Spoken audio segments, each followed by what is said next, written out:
Come va? Si sente? Bene. I guess today we are experimenting a little bit. I told you, this is going to be fun. We are live from Rome, compared from the last time. But actually, I was in San Francisco doing this, where I was streaming live from San Francisco. There was the team live in Rome, from the Regia, we call it, where this time we're all together. And we're doing this together because, first of all, NGRome is about being a community. NGRome is about kind of like making sure that we not just kind of like give opportunity to share some beautiful keynotes or talk with you, but also how can we interconnect the Italian community with the international community and some amazing speakers and sponsors. So today, we're going to have a few selections. We're going to have John Papa giving us the first keynote. Then Fabian is going to share more about Angular architecture with NgRx stores and effects. Then, for the first time, Jeffrey is going to join us for talking about Angular builders, the cool kid under the CLI hood. I can tell you, this title definitely got our attention during this cover paper selection. Then Alicia is going to talk about tidy up your test using component harnesses to write tests that bring you joy. TRUNG is going to share about scalable engine structure for Angular application. Bonnie is coming back from the edition from 2018, talking about visual DOM manipulation. And for the first time, Mark from the Angular team is going to share the closing keynote. And of course, this couldn't happen without the support of some of our amazing sponsors, including like Keypartner, ECT Group, and ALMAVIVA. And something that we want to remind you is today we're doing this as an online edition, but we're getting ready to coming back in person, especially now that the world is reopening again, to coming back in person in 2022. We don't know yet if it's going to be May, October, but trust me, we're coming back and we're going to do some party together. All right, beside me, let me stop talking for a little bit and let's go to John Papa. HTTP client is both incredibly valuable and at the same time, it's entirely not needed. Both can't be true, or can they? It's a paradox. Hi, I'm John Papa. Let's find out the truth in the HTTP paradox. So a few years ago, I was working on a team building a web app, and we needed to add headers to all the HTTP requests. We had to add authentication checks, show and hide busy indicators, and all this stuff had to happen during all of the requests that we made. Of course, we wanted to reuse this logic, so we started writing the logic in a couple functions that we could reuse every time we made a request. It worked great for a long time, until we started noticing that there were a few places that were inconsistent because we didn't put them in every place we made the request. If we missed one or put it in the wrong place, we had bad behavior, possibly an error or even a security gap. So we needed a better way to control the data flow. HTTP interceptors solved this challenge by providing a consistent, reliable logic in all the HTTP locations. So when you think about HTTP requests, you probably visualize it going something like this. We've got a web browser for our app, and of course there's an API server, or maybe serverless API, for your calls. What happens in between these is where we're going to focus our attention. So you create an HTTP request. It's your request. And you send it to the API server. The API server then processes and prepares your response, and your response gets returned to the browser. Quite simple, right? That's the natural flow. But what do we really expect from HTTP? Well, let's boil it down to 4 requirements. We want our requests to be reliable. We have to be able to count on them actually occurring and then getting a response in some way. We want them to be secure, maybe over SSL. And then we want them to be consistent. Every time we call them, we should get the same kind of behavior. It shouldn't work sometimes and not others. And of course, we want resiliency. We don't just want the happy path, meaning it just always works. When there's an error on the server, 500 error, or unauthorized, or any kind of error situation, we want to make sure that our requests are resilient for our application. So with that, we could solve this problem ourselves with a little bit of code, right? Let's take a look at an example that should look familiar to you all. Here's some examples of some basic HTTP requests. We're going to update some movies, we're going to get some movies, add some movies. Pretty simple here. Now let's add a little bit of code for some common features. What features might we want? We'll add some headers for authentication tokens for consistency. We'll show and hide a busy indicator during our requests and then turn them off in the responses. And then we'll handle authentication errors for resiliency. Now let's zero in on this. Notice the logic significantly adds to the code base. It's no surprise, but this was just for 5 requests. And we barely scratched the surface of what we want to add to our HTTP logic. So let me ask you, what do you want to do with HTTP? Here's a couple ideas. Now, we make the request, but we might want to log it or add some headers, do the busy indicator, handle authentication. There's a lot of things we might want to do here. Now, you may have 10, 20, 100 or more requests. They add up very quickly. You likely want to make a function so you can handle all these so you eliminate any inconsistencies or duplication of code. So adding a function can work, but what if you forget to add the function call in the right spot? Oops. Remember, you need secure, reliable, consistent, and resilient HTTP. So now that we understand the challenges that face us, let's analyze our situation. You want to perform these actions on every request. And you want to write this code for each request as well. So you could write it in each spot, but you want the code to scale for all of your requests. Fortunately, this is why we have HTTP interceptors.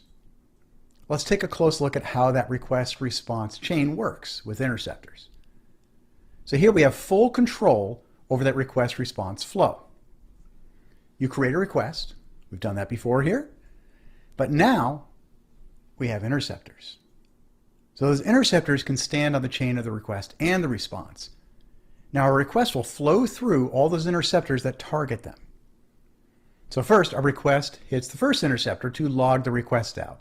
Maybe we want to make sure that we say, okay, this is the request that's happening. We do that first. And then in order, we then check to see, do you have permissions to edit the data if it's an edit situation? If not, we can get them out.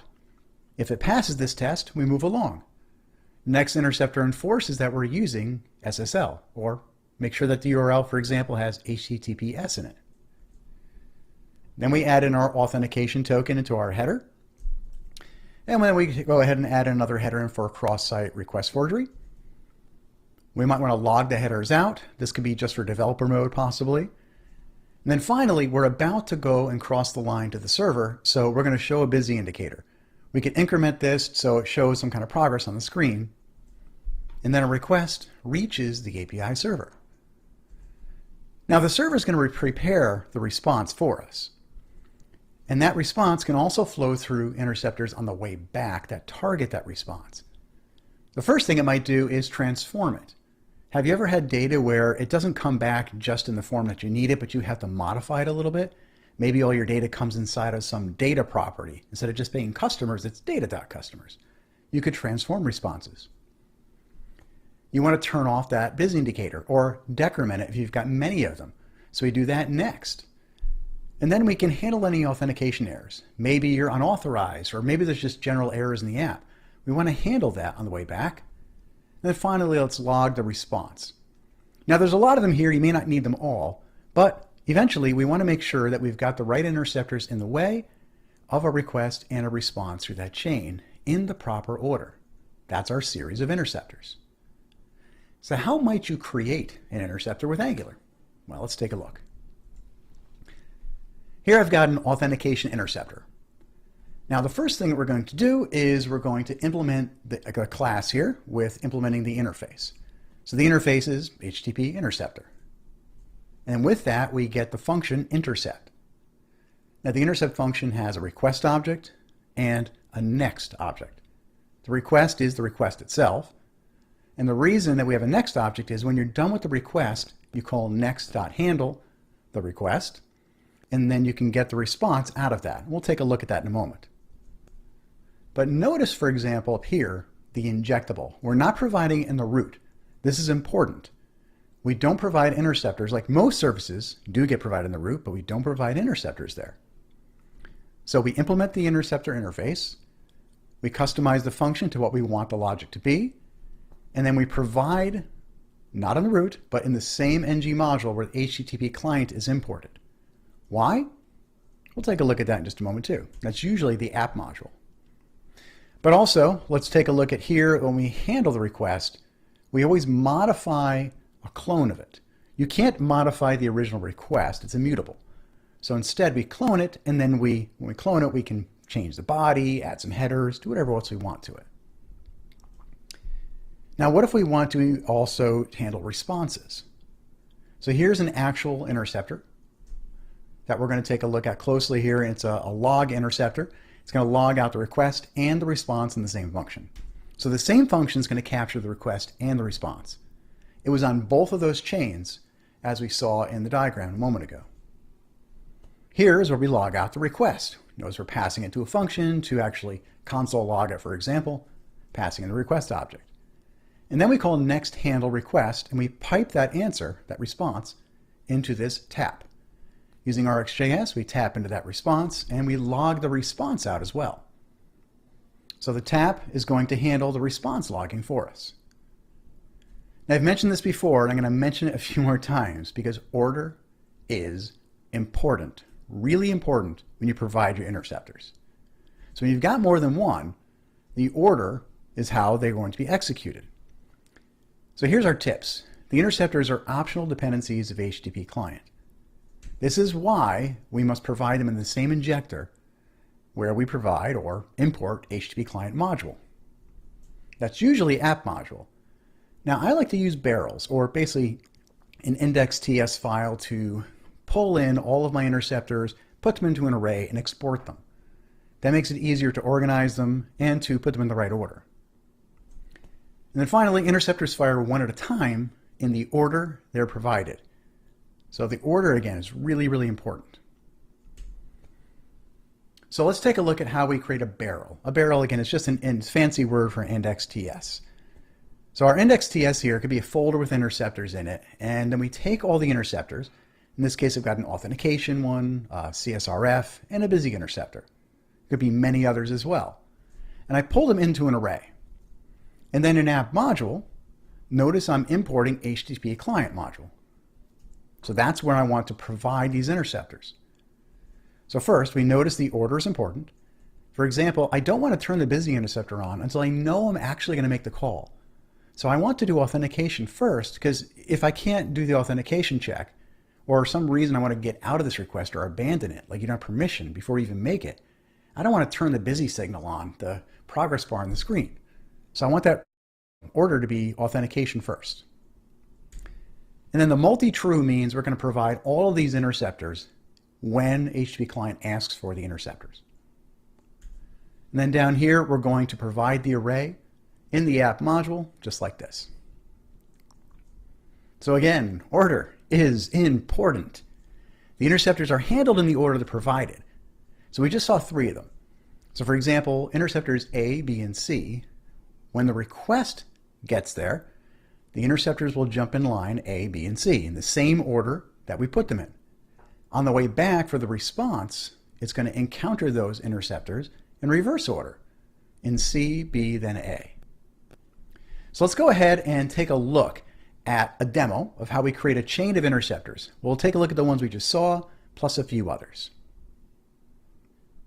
So here we have a running application of Tour of Heroes, the movie edition, and I've got a bunch of interceptors connected to it. Now every time that I make an HTTP call, we're going to see in the console all the interceptors in action. So here I have the movies, and as I go get that list of movies, we can see the down arrow is the request interceptor, and the up arrow is the response interceptor. Here we can see we logged the request. We went and checked for the read-only data or not. It's not read-only, so we pass along. We reroute traffic to SSL with HTTPS if needed. We check and add a CSRF header. We then print out the headers here. We turn on the busy spinner, which we'll show again in a moment. Then on the way back, we transform the response. We log out the response, and then we turn off the busy spinner. So let's see that again real quick. Clear the console. If I click on refresh, you'll see the spinner on the left appears and then disappears with the request. There we go. And we can take a look at how this all plays out. Let's go look at the code. So here we've got a CSRF interceptor, which implements HTTP interceptor. Now we know that we implement that and we have to have the function itself. So the intercept function, it's only 4 lines of code. We grab our token, which hopefully that's not your token, and then we clone the request. Remember, we can't modify the original, so we clone it so we can add the headers we need. And then I'm logging it out so we can see it in the console. I'd really only do that in development mode, not production. And then here I then pass along the request to keep the chain moving. So I return next handle and I pass the cloned request, not the original.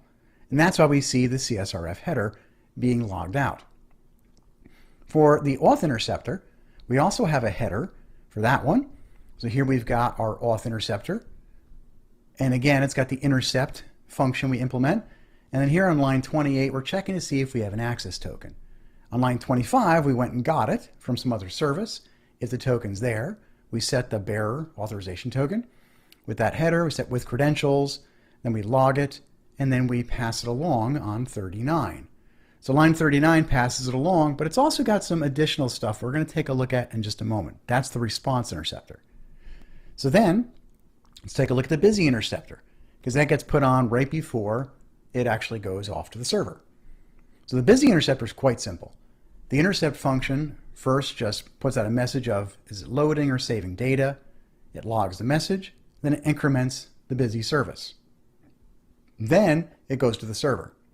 And on the way back, this same function is handling the request and the response. So what we're doing here is just saying return the next handle of the request, not a cloned request because we didn't change it in this case. The busy spinner didn't do anything to the request. And then we're piping in using RxJS and again calling the finalize. So finalize, the reason we use that is because we want the busy service to decrement whether there was an error or not. So whether the response comes back with some kind of problem or any situation, as long as it comes back, we want to decrement the busy spinner. So that function here, this intercept on line 18, handles both the request for the interceptor and the response interceptor. Now let's flip back over to the auth interceptor and notice it also has a handle auth errors. That is going to be operating on the response. So just like the busy service in interceptor had a response to it that it handled, so does the auth. Let's go look at the application. We'll come back to this code and see how that worked. So here we've got our application, and notice when I click over on heroes, I'm getting an error. On the left, the application tells the user the authorization failed, and it's telling them they can try to log on, right there. On the right-hand side, we can see that it went through all the interceptors, incremented the busy spinner, and then we got an unauthorized error, and then the busy spinner turned off. So the only response interceptor that seems to have happened here is the busy spinner, which we notice because there's no longer a busy spinner up there. We wanted it to go away. But this error message actually is one of our interceptors. It's that auth interceptor. Think about the behavior we want is that we got an unauthorized on the server, a 401. So in this case, what happened was we printed out the message and then we redirected over to the sign-on page. Let's try that again. So I go to the heroes, clear out the console, and notice that it went to an auth failed page. That's the router that it navigated to, and it shows that we can then log in. We could have gone directly to the login if we wanted to. So let's take a look at the code. So handle auth errors says, all right, catch an error. If there's an error in the response, it's going to do something. If there's no error, it wasn't going to operate at all, which is why when it worked for the movies, we didn't see any of this. So there was an error, and we're checking to see if it was a 401, which in this case it was. First, we're going to check to see, is it expired? Is the token expired? If so, we could, you see here on line 51, refresh the token. Or, and then we can go to the sign-on page. In this case, I just went right to the sign-on page and said, okay, go ahead and navigate there. But we didn't actually have an expiration. In this case, we had a 401. It wasn't an expiration. They were just never logged in. So the authentication failed. We routed them to an auth failed page. That was it. If neither of those is the error, let's say it's a 500 error on the server, I'm just going to throw the error message and pass it along and let the UI handle it. So if we go back to the application, we can see it's unauthorized. So let's try to log in. we'll come here, and this is a fake login page. Let's say I go ahead and sign in to my application. Now I've signed in. Now the sign-in itself made an API call, so you can see all of the interceptors fired on the right-hand side again. We'll clear out the console. But now if I go back to Heroes, we can see the spinner shows up, and all of my interceptors are in place. And you can see the auth interceptor is right here, adding the auth header this time, which wasn't there the last time. So we can see all the interceptors are operating for us. But how do they all work? So all of these are separate functions inside of an interceptors folder here on the left. And then we've got a barrel file, which is this index.ts. The barrel is just a fancy name for let's put all the interceptors in a barrel or a bucket or a container. So here, we've got a lot of comments in this, so you can check it out. It's up on GitHub, and I'll show you the links later. We basically just take an array, and we add the interceptors in the order that we want them to operate on when they're targeting the request. So first we got the logging, the read-only, ensuring the SSL. We keep going down the chain. And then when it's done, it'll reverse that and go back up. And then where do these get used? Well, they get imported into the app module. So an app module, notice line 25, is importing that array in the providers. So it's quite simple to pull these together and organize them, just making sure we get them in the right order. And this was quite powerful, huh? Interceptors can do quite a bit, and the HTTP client is both incredibly valuable, but remember, it's not entirely needed either. It's that paradox. Why is that the case? Well, let's take a look at how other web frameworks handle and manage HTTP. We're going to open up an app written in Svelte, but it could easily have been in React or Vue or another framework or vanilla JavaScript. We're going to take a look at the same app, we'll look at the console and look at its interceptors and see how it implements the same functionality. So now we have the Tour of Heroes Movie Edition, but this time written with Svelte, just to show a different framework here. Could be React or Vue or any of your favorites. So here we've got the Tour of Heroes, and when I click on the My Movies, notice we have the interceptors running on the right-hand side again. Same ones we saw in the Angular application. And I've got the same problem here if I click on Heroes, because I'm not logged in. I clicked on it, and I've got my unauthorized message over here. If I try to log in, and I click on Sign In, we notice it signs in, and we got our busy spinner going on and off. And finally, I will clear it out. We'll take a look at the heroes. Goes out and gets the heroes, transforms our response, we got our busy spinner off, and everything works. So why am I showing this in Svelte at an Angular conference? Let's take a look at the code and see how this all works. Here's the Angular code that we looked at a moment ago. It's all up in the Angular app folder of this repo. There's also a Svelte app folder. Let's put these side by side and take a look at some of the code. So we were looking at the CSRF interceptor on the left-hand side with Angular. Now let's go ahead and look at the CRS interceptor in Svelte. Here, the first thing that we notice is it's a little bit less lines of code. Now they're both using TypeScript, which is very cool.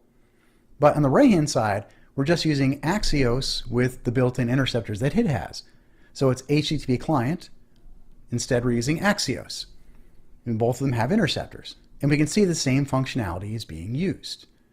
Okay, so that works for both of these. And here the syntax is just Axios interceptors request, use, and then a passive function for the request. So let's take a look at the auth interceptor. So here it is in Angular again. We'll go back to the top, and let's look at the auth interceptor that I wrote in Svelte using Axios. So the first thing you might notice again is, let's see, we've got 35 lines of code versus 63. Lines of code isn't everything though, but we can see what's happening here is on the right-hand side, Axios has an interceptor for request and an interceptor for response. Let me make that a little more easy to see. I'll minimize the function. You can see line 8 is a request interceptor and line 19 is response. So it's just a different than how it works. Same functionality, but instead of having them built into the same function, you can specify a request interceptor, which handles the auth token, and then the response interceptor to handle the errors that might happen. Over on the left of the HTTP client, we just did them in the same function inside the intercept. So again, we have the same functionality here for both. Well, let's look at how we organize them. So on the left, we can see Angular organizing them into a barrel. Well, let's go over here onto the right, and we can see how Svelte organizes them for us. So here we're going to use Svelte with Axios, and this isn't really Svelte, it's just Axios. So we've got our function to apply the interceptors, In this case, we're going to get a list of interceptors, just a different variable name. And then we're going to add logging, read-only, SSL, the same way we've done the left with logging, read-only, and SSL. Now, really, the only difference between these two is that Axios, so I have more comments up here, actually puts the interceptors in reverse order. So it operates them on in the reverse order that you want them to happen in. So there's an easy solution because I like to think of things going into the array in the order I want them to operate on. So at the very bottom, all I did was just reverse the order that I had. So I just called reverse on the array. So we can see that in Axios and over in HTTP client, we get the same functionality.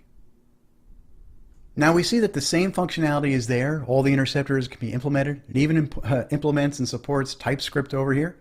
We're using Axios and its interceptors to do the same things.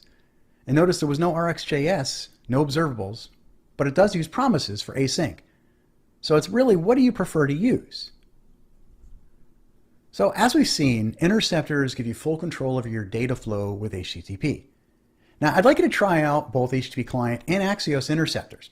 Try them yourselves using these resources right here at these links. All the code is available for you as well for both the Axios and the HTTP client techniques. Axios is quite powerful and it's very well maintained and it's very popular. It's not just Svelte either. React, Vue, vanilla JavaScript, even Angular could use Axios. Think about that. Would you consider using HTTP interceptors using Axios with Angular? You know, we've come a long way with Angular from version 1 to present. It's been many years and a lot of great features have been added, and the power of HTTP client is just one great example. The web has come a long way too. Consider Axios and even the Fetch API in the browser. Well, what if you didn't use HTTP client in Angular? What if you use Fetch or Axios? What lessons can you learn from these other frameworks? How willing are you to challenge your assumptions, and could they lead to the further evolution of Angular and the web? So let's end where we began. The HTTP paradox. HTTP client is both valuable and entirely not needed. Seemingly contradictory statements, but we see that they're both true.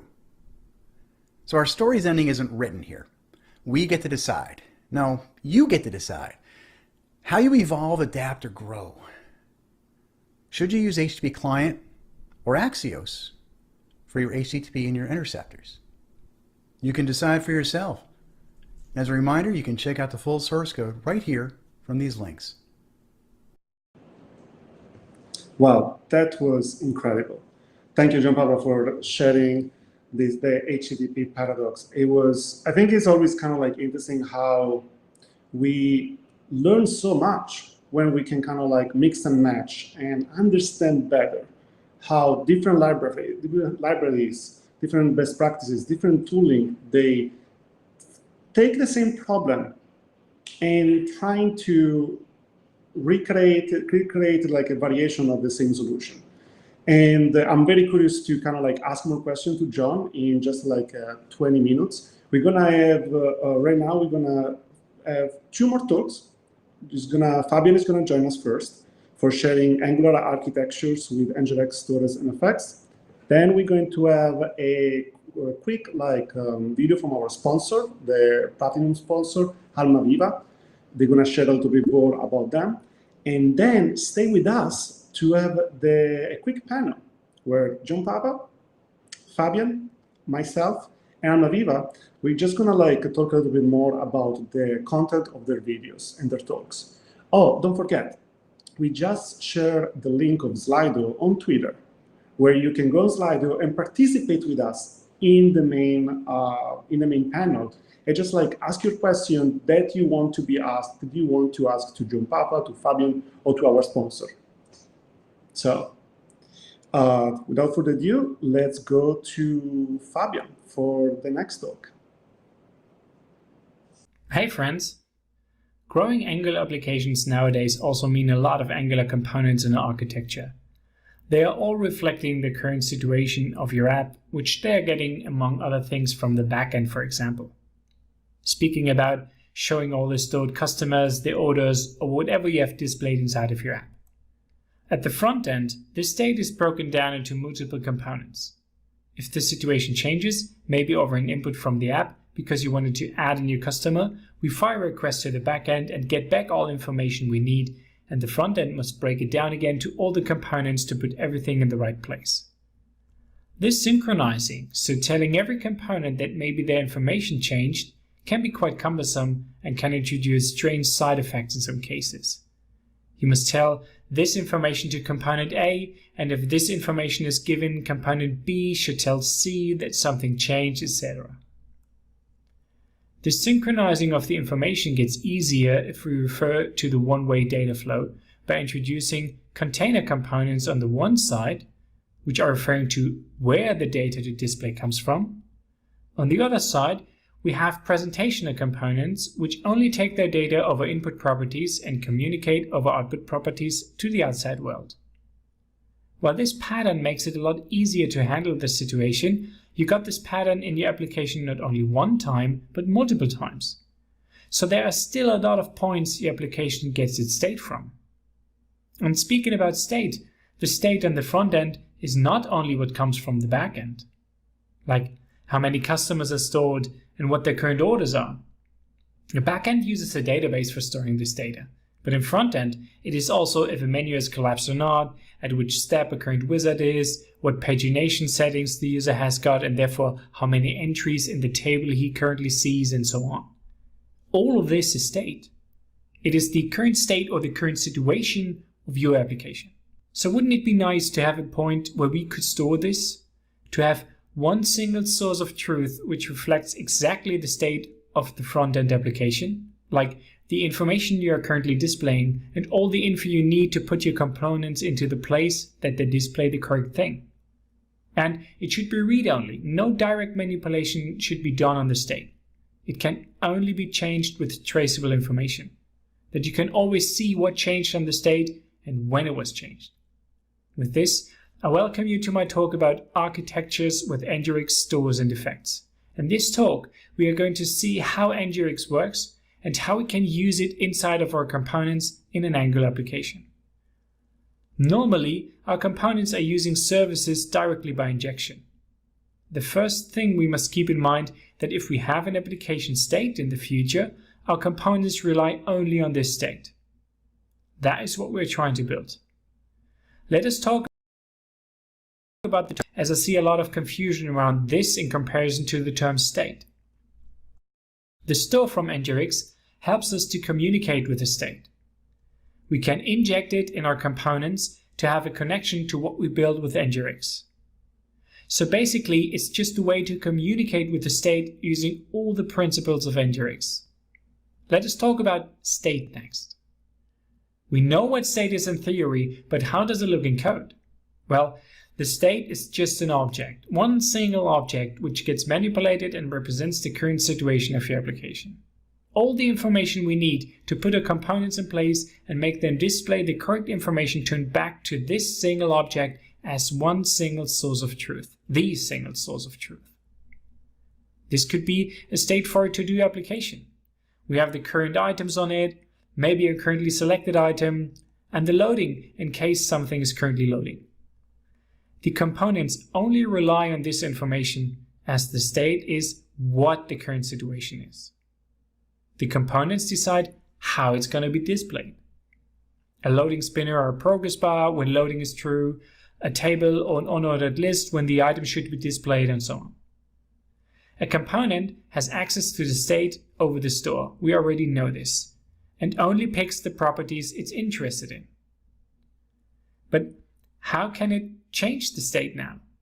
We are listening now to the state and can represent the information which are on it, but how do we trigger some changes that some work should be done to manipulate the state object to get new information then? This is when actions come into play.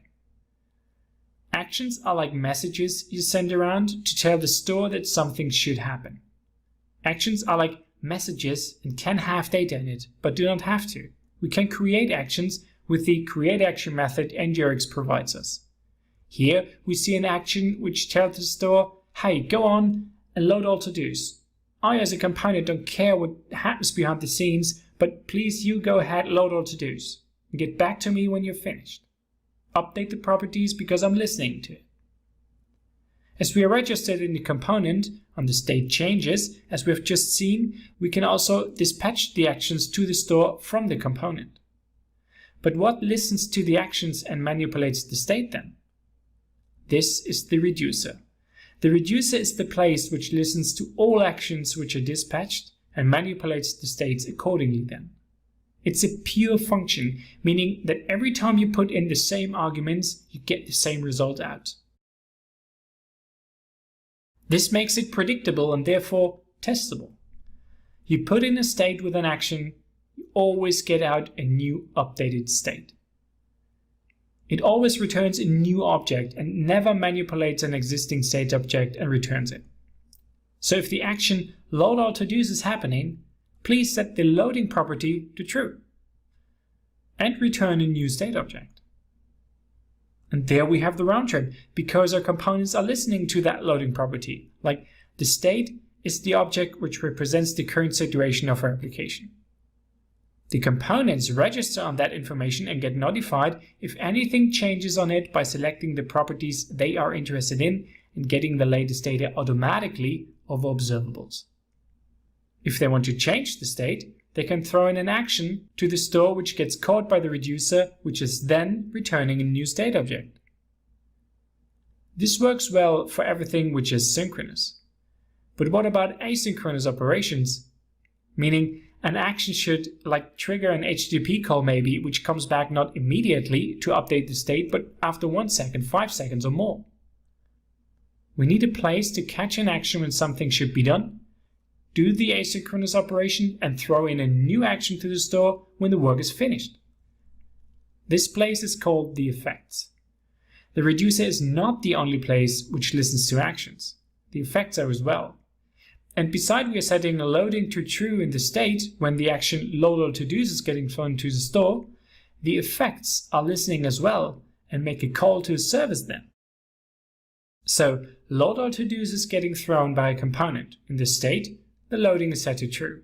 In parallel, the effects are listening as well and do a service call in this case.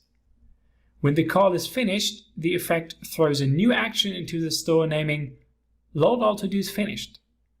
And with that message passing the data it just received from the HTTP call. In the reducer then, we listen to that action again, taking out the payload from the action which we're just getting returned, and we are returning a new state object from the reducer. Loading can be set to false, and the items are the result we just received from the HTTP call over the action. So it is important that the effects as well as the reducer are both listening to actions and act accordingly depending on what action came in. We can separate the state also in the folder structure of a project. We can place it in a folder or in a library, for example, as well as our container and presentational components. As we separated the container and presentational components already, it makes it easy for us to introduce NgRx, because we only must change where the data comes from. Not from a service directly with a subscribe, but from the store as we register on state properties and dispatch actions. And this is how your component can look like, which is simple, clean, and has a clear separation of concerns. Also, testing is easy because your component only relies on state, which is just an object and therefore easy to create. In the template then, we can use the async pipe to make things even more simple. But how do we start? How can we register that particular state in our Angular application in the first place? If we want to register the complete state in our application, we must use the store module for root on the root module, passing it in the state we wanted to have. In this case, this is just an empty object. And our state is literally just that in that particular moment, an empty object. Of course, if you want to add some properties, you can already do this, but right now it's just an empty object here. If we are loading a feature module, we can use the forFeature method to add a property to the state and enhance the state object. We pass in the name of the property as the first parameter and the value it should have as the second. As the value we pass what the to-do reducer returns, which is a to-do state, so a state is an object with a property called to-do, and the value of that is what the to-do reducer returns, a to-do state with items, selected item, and the loading property. Knowing now how the state object is being composed when we are loading object and enhance it with properties, we can take a look at my favorite feature of NgRx, which is selectors. If we inject the store into the components, we always refer to the main state object, like the complete state object, the complete thing. From this, we must walk to the property we are interested in and we want to get updated with. Maybe in the end we want to filter or do something with the items on the state because we want to show a part of them and not all. Here for all the undone to-do items and for the done ones. This can become quite ugly in components, and we cannot explicitly name what exactly we want to have from the state. All undone items, all done items, maybe all items after a certain date, maybe all items added by a specific user, etc. Selectors solve that problem by providing functions which do the walking to the properties we're interested in, doing the calculation we want to have, and giving that operation an explicit name. So we don't have to introduce a new state property for things we want to calculate out of the data we already have. As those selectors are memorized, this also brings performance benefits as well as a better overview, and they can be composed and bring better code understanding and readability. First, we are taking the property to-do of the complete state object. We've just seen that how the state object is being composed. Based on this selector, we create a selector to get all undone items by filtering all those items from the state which are not done. Same as we did in the component before. Also, a selector for getting all done items. And maybe one for getting the selected item out of the state if there is one. In the component then, we can pass those methods into the select operator, which makes our components easier to read and abstracts the complete property walking into a separate selector place. All the work of getting the correct data has now been extracted away from the component provided by the store and is getting used by selectors. And this is how you can clean up your architecture with NgRx stores and effects. I hope there's only one question left, naming, who's that guy speaking here? My name is FABIAN GOSEBRINK. I'm a Pluralsight author, Microsoft MVP, and Google developer expert, and I love developing, building, and architecting Angular applications with NgRx. Take care.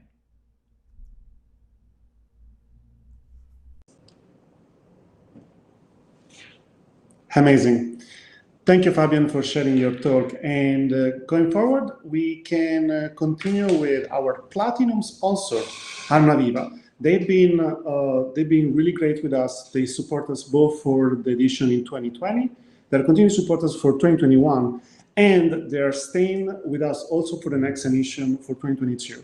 And this is key important. This is extremely important for us because this is I would say, there is no money involved with this conference. What we do is everything we collect from sponsors, from tickets, and from the workshop, we use it to create the next conference, in person, and to make sure that every little dollar or euro or penny that we get, we give it back to you through great content and a great experience. And if you want to help us to keep building this community and interconnect great speakers, the Italian community, and the great sponsor, reach out to us. But without further ado, please take a moment to listen at ALMAVIVA. Hello everybody, my name is Alfonso Spisto and I'm the Innovation Manager of ALMAVIVA Digital Tech. We are a branch company of one of the largest IT firm in Italy called ALMAVIVA, and we actually represent its digital innovation hub. As such, our company is very focused and interested in innovative technologies applied to different markets and knowledge domains. And that's why we are here. Angular is one of these innovative technology we use in our company, and we are very glad and proud to support also this year this event, being its sponsor and being part of them with our speech. My speech is just an overview of our company and just a moment to say thank you to Ermanno, to Leonardo, and all the NGRome crew that organizes every year this amazing event. And again, we are very happy to be here and to support it. So now I'm gonna leave the speech to my colleague Zizzamia that will explain how we use Angular in our projects and for our customers. Ciao! Hi guys, I'm Zizzamia Nappo, full stack developer at ALMAVIVA Digital Tech, and today I'm talking about Web Component, experience with Angular elements. At ALMAVIVA we serve a large institution building complex applications that we have to maintain for many years. Yet, there are snacks that last much longer than a JavaScript framework. And that's crazy, you know, guys. But we have a solution to this. There is a solution to this ever-changing ecosystem, Web Component. Web Component is just an umbrella term for a group of technologies which can be used together to create new HTML elements in a framework-agnostic way. These elements can be reused wherever we like for maximum interoperability. That's not a joke. But let's see which are these technologies I'm talking about. HTML template, Shadow DOM, a set of JavaScript API for attaching and controlling a sort of private DOM tree to one element, so that scripting and styling doesn't bleed out to the overall application. Custom elements, another set of JavaScript API. This one allows us to extend the HTML dictionary with new custom elements, which can be reused just like the native ones, like ordinary input table and so on. Anyway, there are many frameworks and libraries to develop Web Component. Yet, we have chosen Angular with its element package. But why? Well, using Angular elements, we can take advantage of the Angular API we all love and the tooling we already know through the CLI. We also get pretty good documentation and content, the best overall support thanks to an amazing community. In our specific use case, we needed to create Web Component to be embedded in many web applications of a large institution. And every Web Component that can be reused across all frameworks and given consistent functionality can save a lot of work. Always work smarter, not harder, guys. First of all, we made a list of components based on customer needs, distinguishing between smart component and dumb component. Smart component are simply these components which contain state, implementing service, or any kind of business logic. While dumb component focus only on the presentational aspect, making it so strongly reusable. Guided by our customer standard, we have built a design system which can be used to develop any number of applications. This, when coupled with the smart Web Component, allows us to achieve maximum interoperability. Divide and impera, you know? But let's also see an adjustment we have taken along the way. Automatic change detection, in fact, is always on when working in the context of an Angular application. But when you decouple your Angular component as custom elements, having Zone.js as a dependency is not so good. Not every consumer, in fact, wants to monkey patch browser object, and in many cases, Zone.js is even bigger than the custom element itself. So, we switched to manual change detection and got rid of Zone.js, reducing the bundle size. To render a component when its internal data changes, we took inspiration from React with its one-way data flow. Component have a set object that, when changed with the setState method, tells the renderer to run again. Anyway, there are three main ways to build Angular elements. We can build them as a part of an Angular application. In this case, they will be loaded with the rest of the application. We can build every element or group of elements separately. This approach is conceptually simple, but, well, may result in bundles containing duplicated code. And that's obviously not good.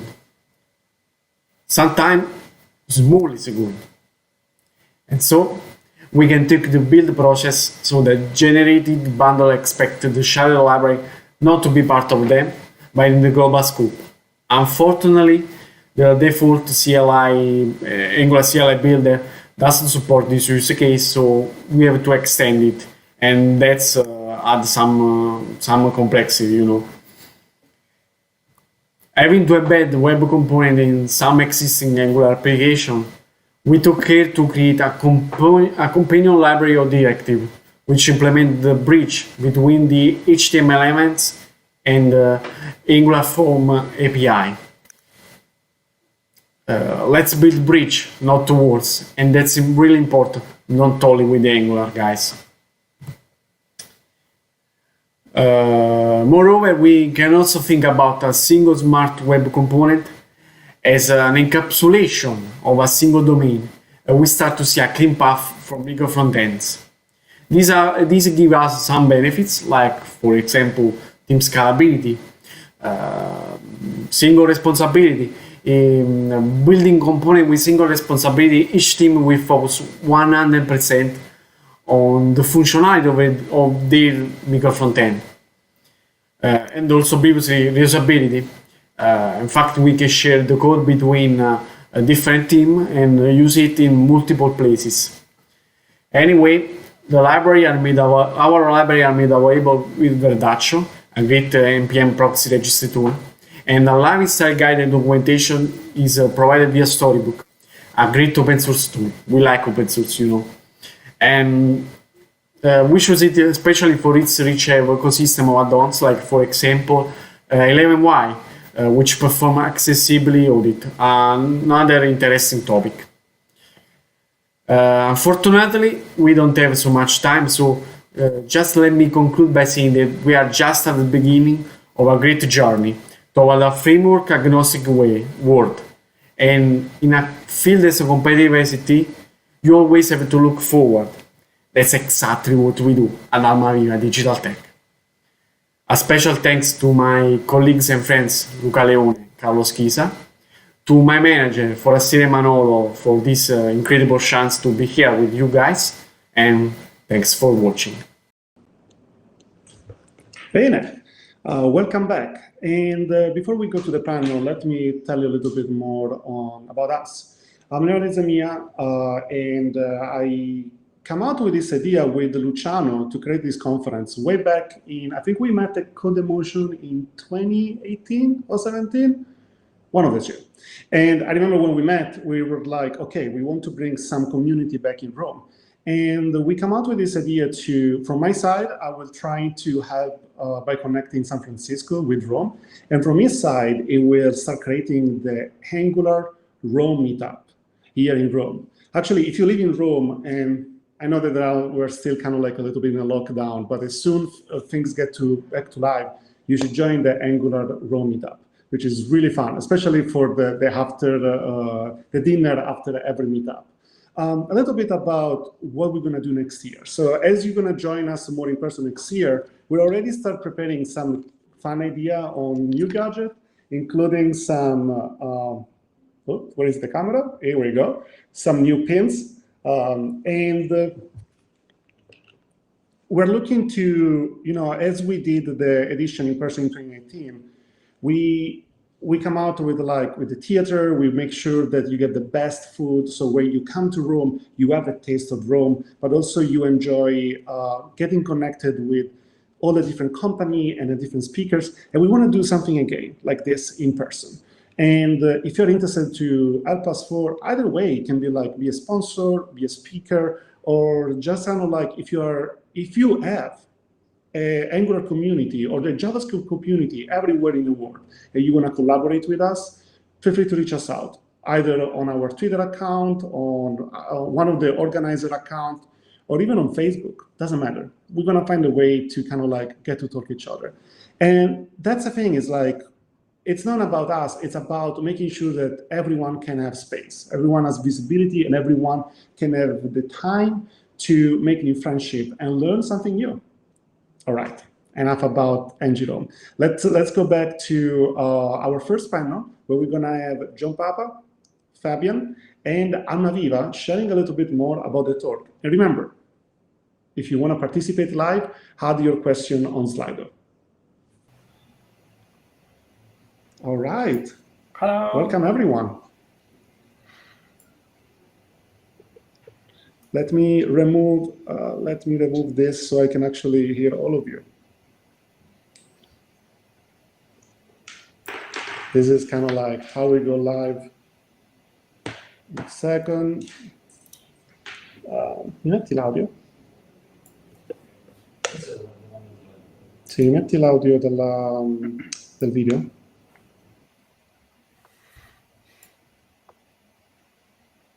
Vediamo. John, mi senti? I can hear you. Yeah, me as well. Can hear you. Quando fai this is when too. you do things live. You always get like out of sync with the microphone. I'm like, I was listening the video from YouTube, but that is like 10-second delayed. So let me see how we can get like some live audio here. Give me your audio.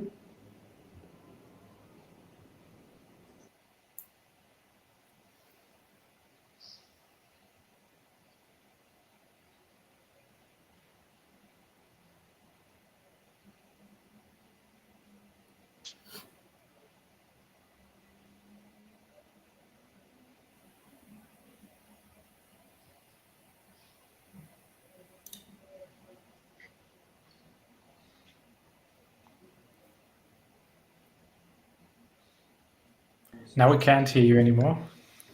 Fabian, can you hear me? Yes, now I can hear you. Okay. This is kind of like very disappointing from our side. Okay, perfect. So let's go with the first few questions. Let's see. So the first one, they ask us, John Papa, where we can get the source code. Up on the GitHub repository. So if you go to github.com/johnpapa, there's a couple of repositories, and I can send the links out to the conference organizers so we can share that out with folks as well too.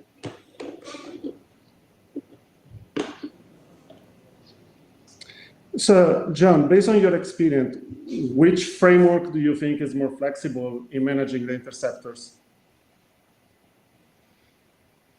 Of the ones I showed today, I honestly like how Axios handles interceptors because you can separate out the request from the response quite easily, and you don't need to learn RxJS to do that. However, I really like how RxJS works. So once you know RxJS, it's super nice to be able to do that. Nice. So my recommendation is for folks, if they know RxJS, to use the Angular versions. Nice. So going next, we have actually one, I'm reading from Slido. We have one from Fabian. So Fabian, you have encountered any challenges in particular in making multiple web component libraries coexistent in a consumer application? Well, in our use case, we had to produce a bundle which has to be loaded by other application or our customer, which is a large institution. And this sort of external loading is not yet officially supported by Angular elements. I mean, to do this, we have to create something like micro apps of Angular elements. And we faced some problem, like for example, the first micro app was loaded without any issue, while the second one cannot be loaded, but there was no evidence of the problems, no error in the browser console. This is when good content and an amazing community can make the difference. So long story short, the problem was an issue with naming conflict, and the fix was to extend webpack configuration, making so that each different bundle may have a unique name for the webpack JSON-P function, which is used for the chunks loading. As I said, a good content, a good content, and a good community can make the difference. And I want also to thank John for being here. It's like a lighthouse for all of us, for all the Angular community. I'm actually have a second question for John. I work a lot with service work, and when you were showing the keynote about, rethinking how to use or use not HTTP client or Axios or other solution, I'm just keep thinking about practical way to, when is a good time to intercept? When is kind of critical? Is it harder for caching, for changing headers? I mean, it can be many things, but what do you think is in terms of impact for company where they should start exploring with this? I think it's a great question. There's a lot you can do, as I talked about, but probably the most important I see companies work with is the headers. Too many companies I see don't have all their headers consistent across all their HTTP requests. And consistency is, I'd say it's almost more important than almost anything else with a company, because when bugs happen, and they always happen, if things are consistent, you can easily debug how things are working. The piece that goes into that is security. A lot of companies aren't as secure as they should be. Everybody thinks they're secure until they get hacked. And we all know there's people out there who are very clever at these things. So using headers to make sure that your security is in place, even for simple things like CSRF, to make sure that you've got the right headers there, as well as your authentication and authorization tokens. All of that is probably the most important parts to use. And do you think is even kind of easier mocking and testing? Because to me, it's every time I have to kind of work with fetch or work with anything about HTTP, just testing is important, but becomes almost challenging because you have to kind of recreate a fake fetch or recreate a completely HTTP client just to do some decent unit testing. It would be easier in this case? Yes. If those of you who may be familiar with the Angular in-memory API that Ward Bell created and contributed to the Angular team, that's actually built on top of interceptors. Mm-hmm. So it actually will provide you mock data and help you create your requests without actually going across the wire. So that's using interceptors today. You can also create the same kind of thing with the Axios version as well, but interceptors are really nice. So if you're going to do mock data and testing, I would recommend you use the Angular Web API. Nice. Okay, we have a question from a slide coming from Luca. In this case, we're asking to Fabian GOSEBRINK about your talk. So he says, because store is a singleton, how I can preserve the app stage on page refresh? Are the best practices you can suggest to us? Well, that's a good question, basically, because it's a very common use case. Because when you're using NgRx, you have that object which represents the state of your app. So to persist it is maybe the logical next step. So what do I do with it, basically? So yeah, you can do it. You can persist it in any kind of storage where you want it. Maybe think about what data you persist. And then when you refresh the page, you can set the initial state to basically what you read out of the local storage or session storage or wherever you store it. So you can pass in as the initial state, not like an empty array or loading setting to false or something like the default values, but you can read it out of the storage and then pass it into the reducer as the initial state. And then your app, if you've done everything right, your app should look like you left it the last time you refreshed the browser. So still with you, Fabian, I have to make sure the last name, GOSEBRINK. Yeah. I'm curious, you give a lot of great talks, you participate to Haggard, you are very active in the community. And I'm always curious, why you want to deep dive more on this talk right now, on this particular topic? What have you seen in the community that you thought okay, this is something we need to more deep dive? Yeah, that's a good question. Basically, I love the principle of getting my components in a clean shape or in a good shape. And I love the sense behind NGRx and having a common one source of truth where I just bind my components on. So in my opinion, the separation of concerns is really high in that case, because you have your components only displaying what your state is containing. So the separation is really good, and I think it's a very, very nice architecture way to get your application in a clean state. What I see a lot at customers and in Angular project is that NgRx is only done like halfway. And if you have that mixture, as like John just says, it's about consistency. So if you're starting with that, just get it through the complete app. Just don't make that mixture if you're doing it. So we have NgRx there, but not there. Here we're injecting the services directly there. And so it's a mixture. It's not consistent. This makes it very hard. And I think this is something a lot of customers or Angular projects like just think it's not the right thing for them in their application. In my opinion, it's a really, really great way to design your application, because you can really trace what's going on. You know what's going on in a very, very complex Angular app, and Angular apps are mostly big, and it's designed for big applications. So it's very nice to have like a traceable source of truth where you can see what's happening and see where the bugs are happening, because like John said, bugs are happening. Nice. I want to bring back to ALMAVIVA. Something that I'm always curious, especially with a company like yours, which is very large, very into like exploring new ideas. Tell me something more about recently. Like recently in the last 6 months, and what's kind of like something that, I mean, you shared your talk already, but tell me more like behind the scene, how did you choose something that kind of like you like or not, and you want to keep a deep dive? Well, it depends on essentially on our customer needs. Let me speak more broadly about our company to give a better overview of it. We are a large institution. We are a large firm in Italy, serving large institution, as I said during the speech.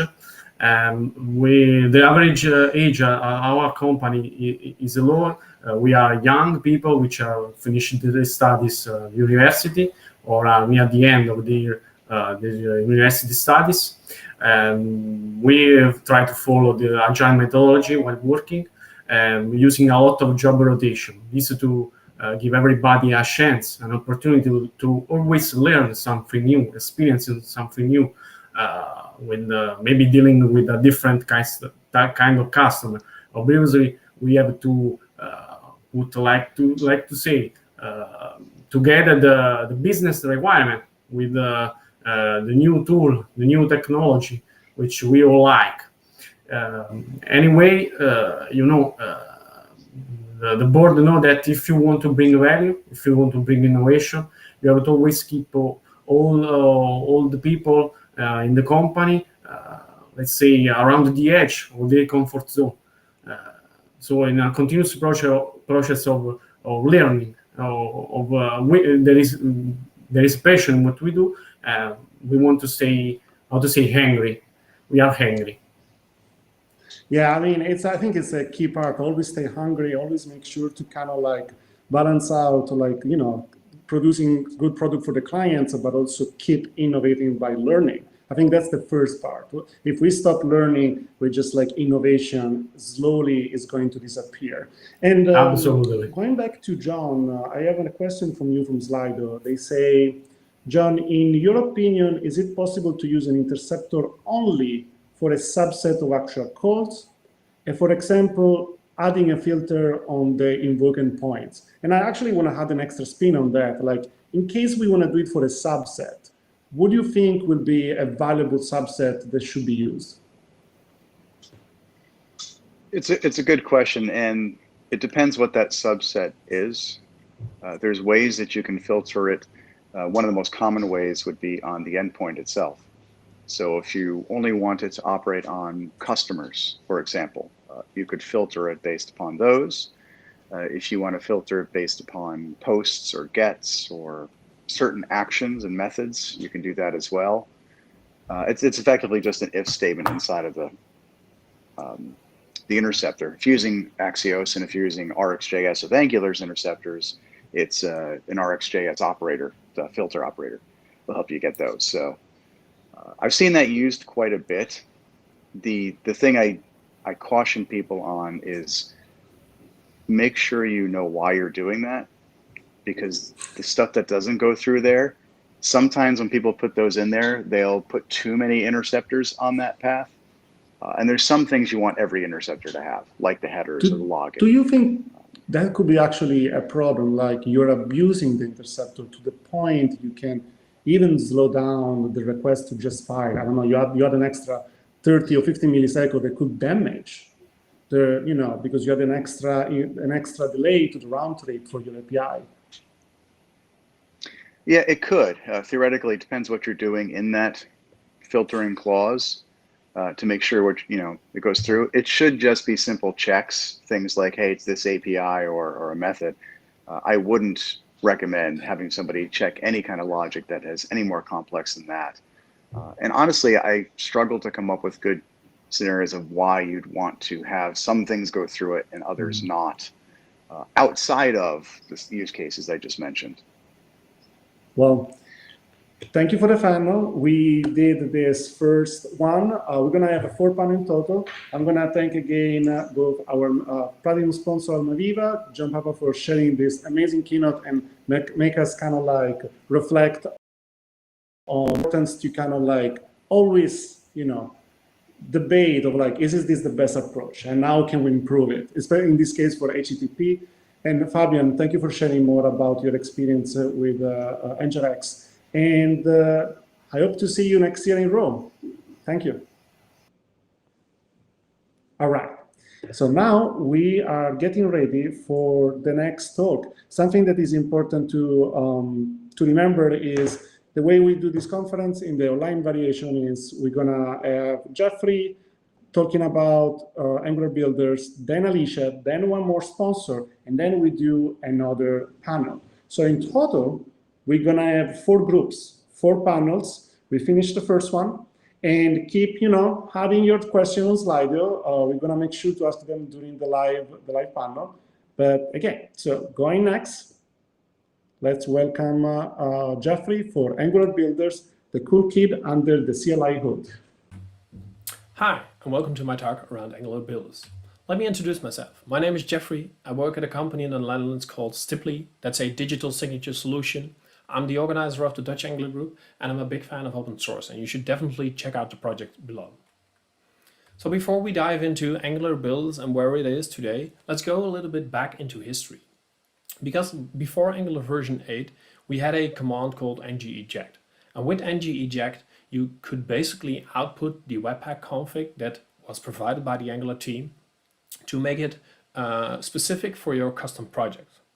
However, this is not a way that's durable for the future, and the Angular team came up with something called builders, which are basically things that are having this configuration and are interchangeable. So a builder is basically a function. And if you go and look to the Angular documentation, it's saying something like that a builder is executed via the CLI with a specific task. And basically the specific task depends on, of course, the purpose of this function.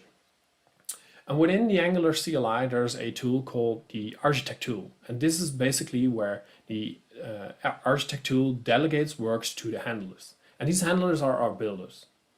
And you could also say that within the Angular CLI, there's a task-based system called the architect tool. And the builders are basically the tasks that it needs to run. So a builder needs 2 things, and it's basically options and context. The options are provided by us, the people, and we can do that with, by example, adding arguments to the CLI or providing stuff within the Angular.json. And within the Angular.json, we can do things like options or configurations for this specific builder. The other one, the context, is basically the public API from the CLI, and we cannot change anything. We can only use it. And we can do things like logging messages, logging errors, or scheduling other builders within our own custom builder. We are using these builders every day, more than you even know. We use them with ngserve, ngbuild, and all the other ones. And basically they refer to a custom builder made by the Angular CLI team. If we look at the browser builder, it's basically the one we use for the default projects, but we can also change it, for example, to NGX Build Plus by Manfred Steyer. And a good thing to know is that from version 12, NGLint and NG End-to-End have basically a deprecation, and you need to switch over to another builder.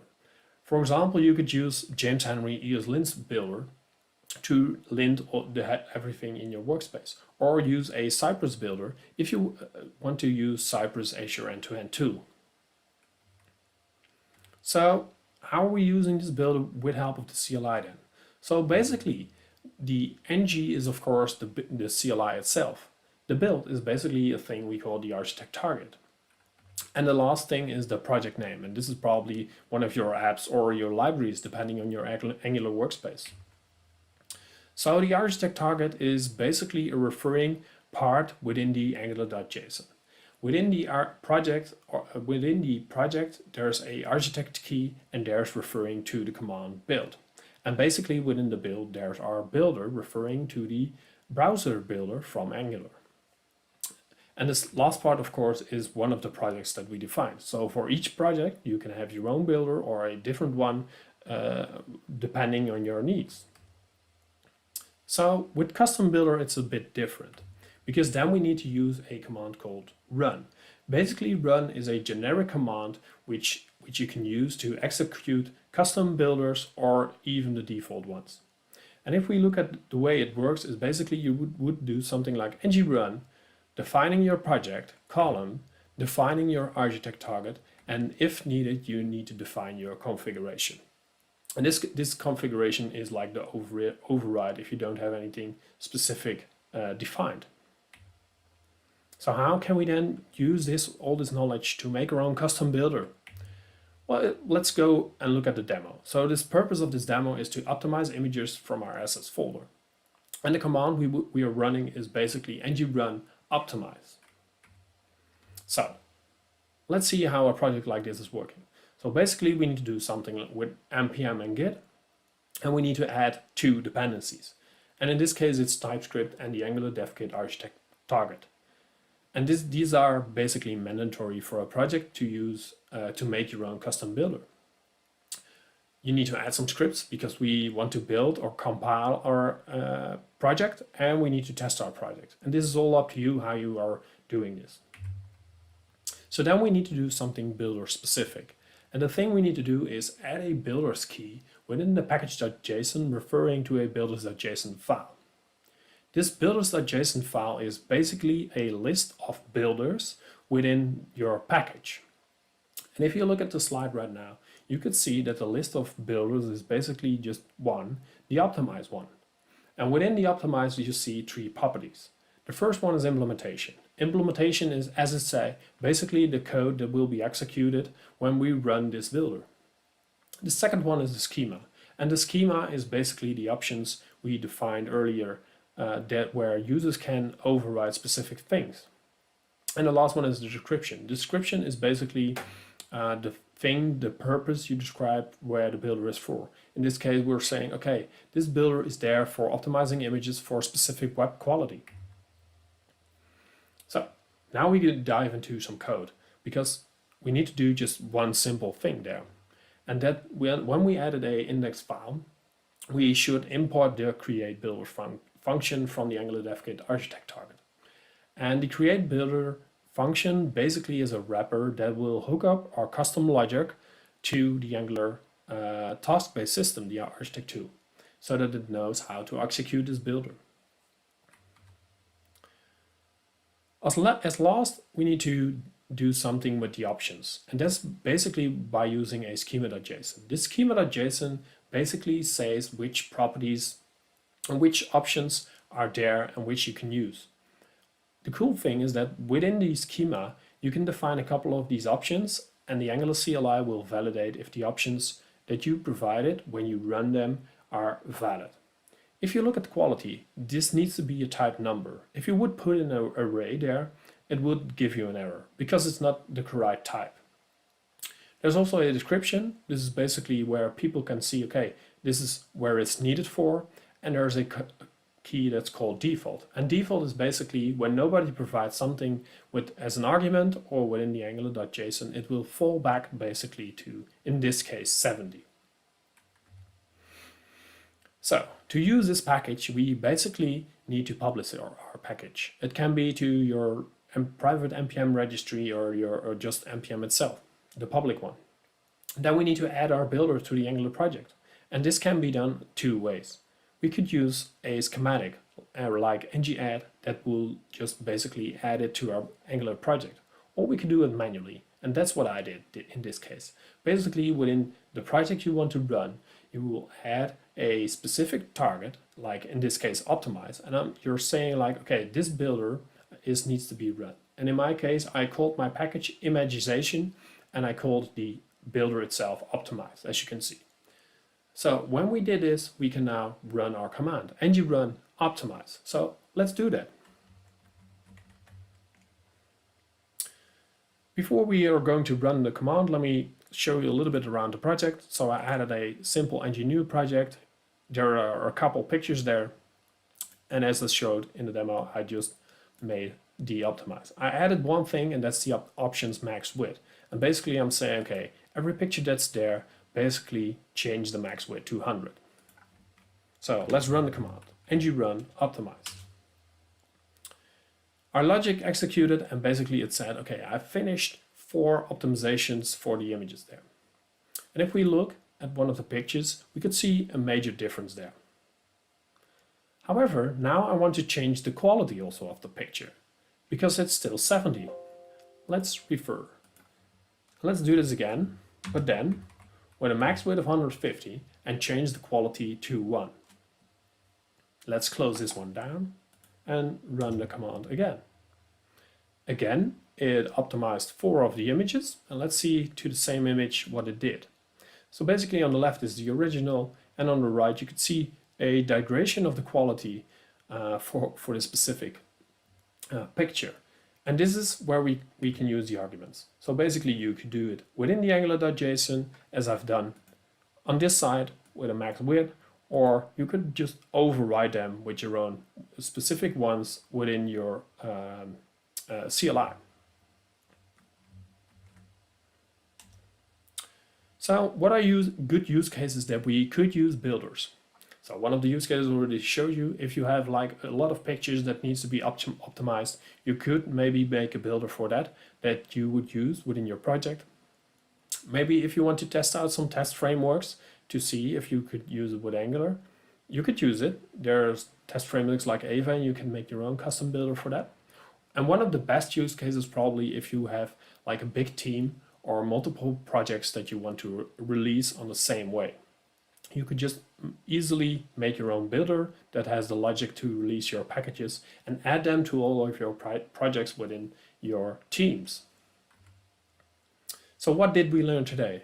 Basically, builders are functions, which makes it easy to understand. We can use builders for all kinds of processes related to our Angular workspace, but you shouldn't do everything with it. It still needs for a specific purpose. It's one of the main building blocks at this moment in the CLI. And in case of you are using like a release builder, it will save you a lot of time. Thank you for your time, and I hope you have a great day at NGRome. Amazing. Well, as you can see, when we go live, we made a lot of mistakes because the reality is we are actually actively trying to figure out how to change this organization, how to have like new way to kind of like improve the things we did. So some stuff kind of like go better, some stuff go worse. But the reality is we want to make sure that at the end of the day, we can give you great talk and we can give you an opportunity to reach out to the speakers. So make sure to add your question on Slido because this is your moment. This is your moment to have your question being asked to all your favorite speakers. Okay, so going next, we're going to have ALISA Duncan talking about tidy up your test using component arsenals to write tests that bring you joy. Hi, today we'll talk about tidying your tests and using component harnesses to write tests that bring you joy. I'm ALISA Duncan. I'm a software architect, co-organizer of Angular KC Meetup, on the core team of NG Girls, and an Angular GDE. I love learning about, discussing, and writing automated tests. I also enjoy reading books and having a glass of wine on the porch.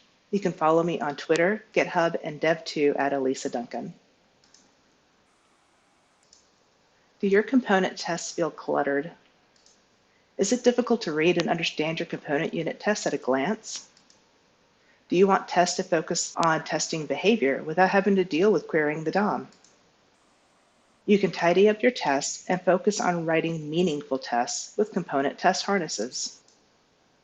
Test harnesses are a set of APIs in Angular CDK that support testing interactions with components. The idea for test harnesses is conceived from the page object pattern, which is used to write integration-style tests, and all component harnesses implement the test harness API. All Angular material components have test harnesses built in V12, although the effort started in V9, so if you're not on the latest versions of Angular, you might still have access to test harnesses. This is useful because it allows you to write tests that are easier to read. And your tests will use an API to interact with the component, which makes them more resilient and less prone to breakage. And it allows you and your team to write tests that focus on behavior without worrying about the inner workings of a component. So let's write a test and compare a test with and without harnesses side by side. Let's consider a to-do app like this. This is a tidying task to-do app. How this works is you would add your task that you want to work on for tidying, rate it with your sentiment rater, and then you would also see all of the tasks on your list. When you complete a task, you can check it off your list, and it adds a CSS class that adds a strike through the text. If your task isn't complete, you can also uncheck it and it removes that strike through. Let's take a look at the checking the task and then adding the strike through as our example for tests. The code that we'll test looks something like this. It's a mat checkbox with an ng class where we're adding the class task completed when the task is completed. We'll keep our test example pretty simple. So our example test code without harnesses looks something like this. First, we want to get the mat checkbox, and we can do that by querying for the selector mat checkbox, and that returns the mat checkbox element. Next, we want to verify that the checkbox starts off unchecked. To do so, we need to grab the checkbox, which is the selector input, but we query for that inside the mat checkbox element, and then verify that it starts off unchecked. In order to verify that the class task completed isn't on the checkbox, we go back to that original mat checkbox element and then inspect the class list. Next, we want to toggle the checkbox. And we could do that by querying the template again and looking for the clickable element of the checkbox, which is mat checkbox inner container. We'd only know that this is the clickable element of the checkbox by inspecting the inner workings of mat checkbox code.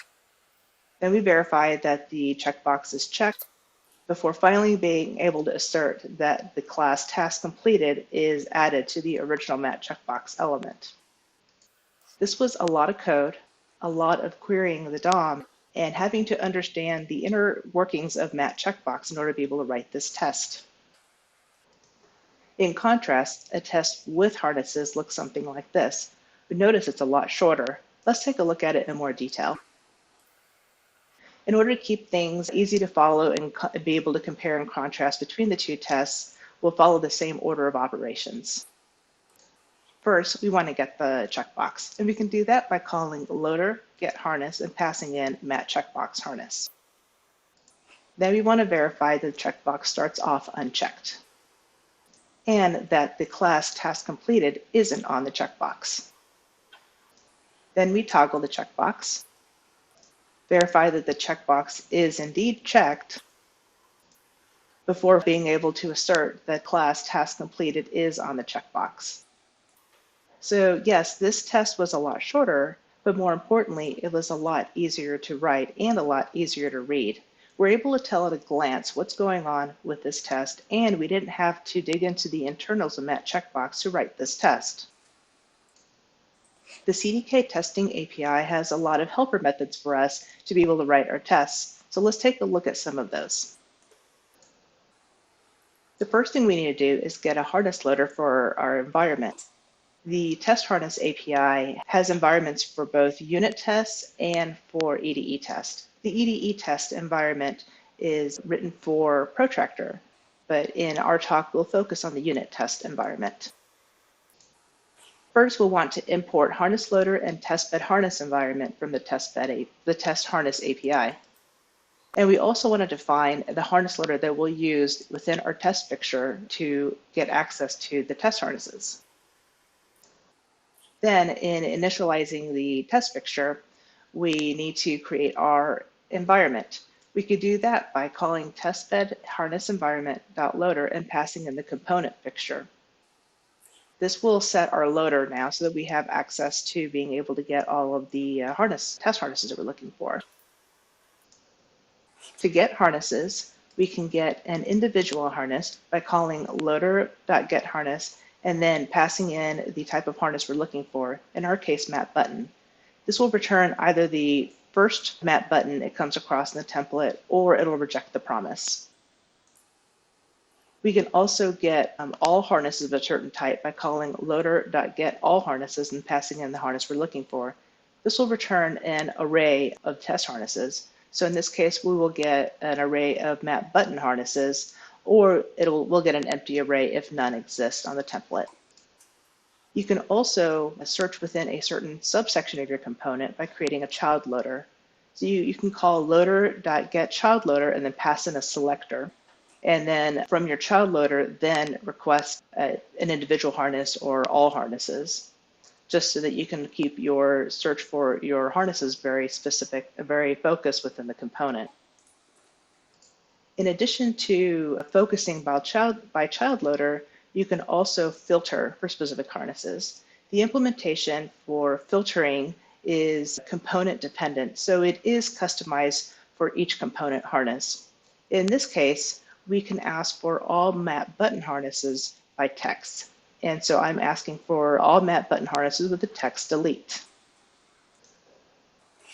All test harnesses have access to their host element.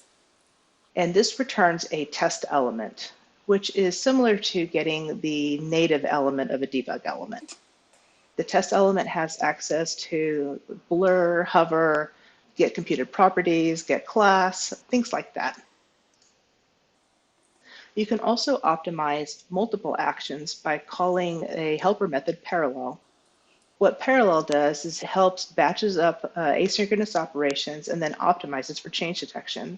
So in this case, in one fell swoop, I'm able to get both the whether a checkbox is checked as well as a label for the checkbox. You might be saying, well, these are integration tests. They're not really unit tests, and you're right. You are manipulating the child components for these tests.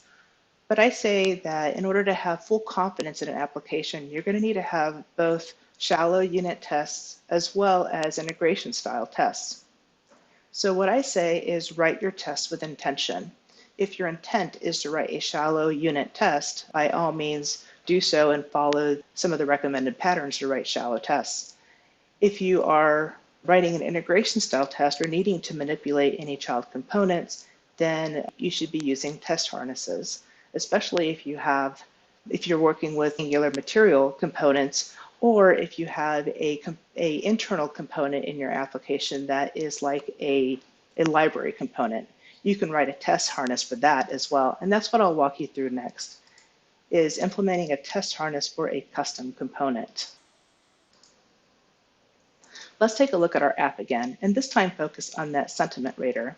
How that works is you put in the task that you're wanting to work on, and then you would rate it with however many hearts you feel for the sentiment for completing the task.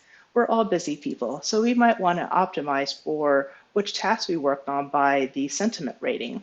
So if you added a task such as tidying your unit test, that of course would be 5 hearts. The component code for the sentiment rater looks like this. It's a pretty small component. Of note, we have the selector, which is app sentiment rating, and we have the template, which is a bunch of matte icon buttons. And we're flipping between two different icons, either a filled heart or an unfilled heart. So if you have a sentiment rating of 3, you'll have 3 filled hearts and 2 unfilled hearts. First, we want to define the filters to support querying for our component test harness. We can do that by creating an interface sentiment rating harness filters and extend off of base harness filters. Then we need to think about how we want to filter. In our case, I think it makes sense to filter by rate. So when somebody uses this filter, they would ask for all sentiment rating harnesses or with a rating of 3, for example. Next, to implement the component harness, you would create a class sentiment rating harness that extends from the base class component harness. Then you would need to define the host selector, which is app sentiment rating. Note that this is the same selector as our component. Next, we want to be able to get all of the matte icon buttons. And we can do this by using a locator for all method in the base class, and then passing in the selector button. What this does is this returns a function that returns the buttons. And this is done to help optimize for any changes in the elements. Next, we want to think about how a user will use our component harness. They'll probably want to get rate, and they'll want to set rate. So let's implement those next. To get rate, we first want to return all the rate buttons, or get all the rate buttons. And then we want to return the number of filled hearts, which should match with the rate of the component. In order to return the number of filled hearts, we have to make a couple of asynchronous calls. So we could use that helper method parallel. Next, to implement set rate, we first want to do some error handling. Then we want to return all of the rate buttons, and then click on the button of the requested rate. Now we want to handle the filtering. To do so, we import the sentiment rating harness filters that we wrote earlier. Then we implement the static method with, and which returns a harness predicate. We create and return a new harness predicate with the option rate, which is what we want to be able to filter on. And then implement the predicate. In our case, we want to make sure that the requested rate matches the rate of the component. The test harness API scales with component complexity. So we had a fairly simple component in our example, but as the component complexity increases, there are more methods for locating elements, including optional elements, and support for components that host other components, such as a dialog. Lastly, don't forget to test your component harness. You want to treat it like you're publishing an API, which it is.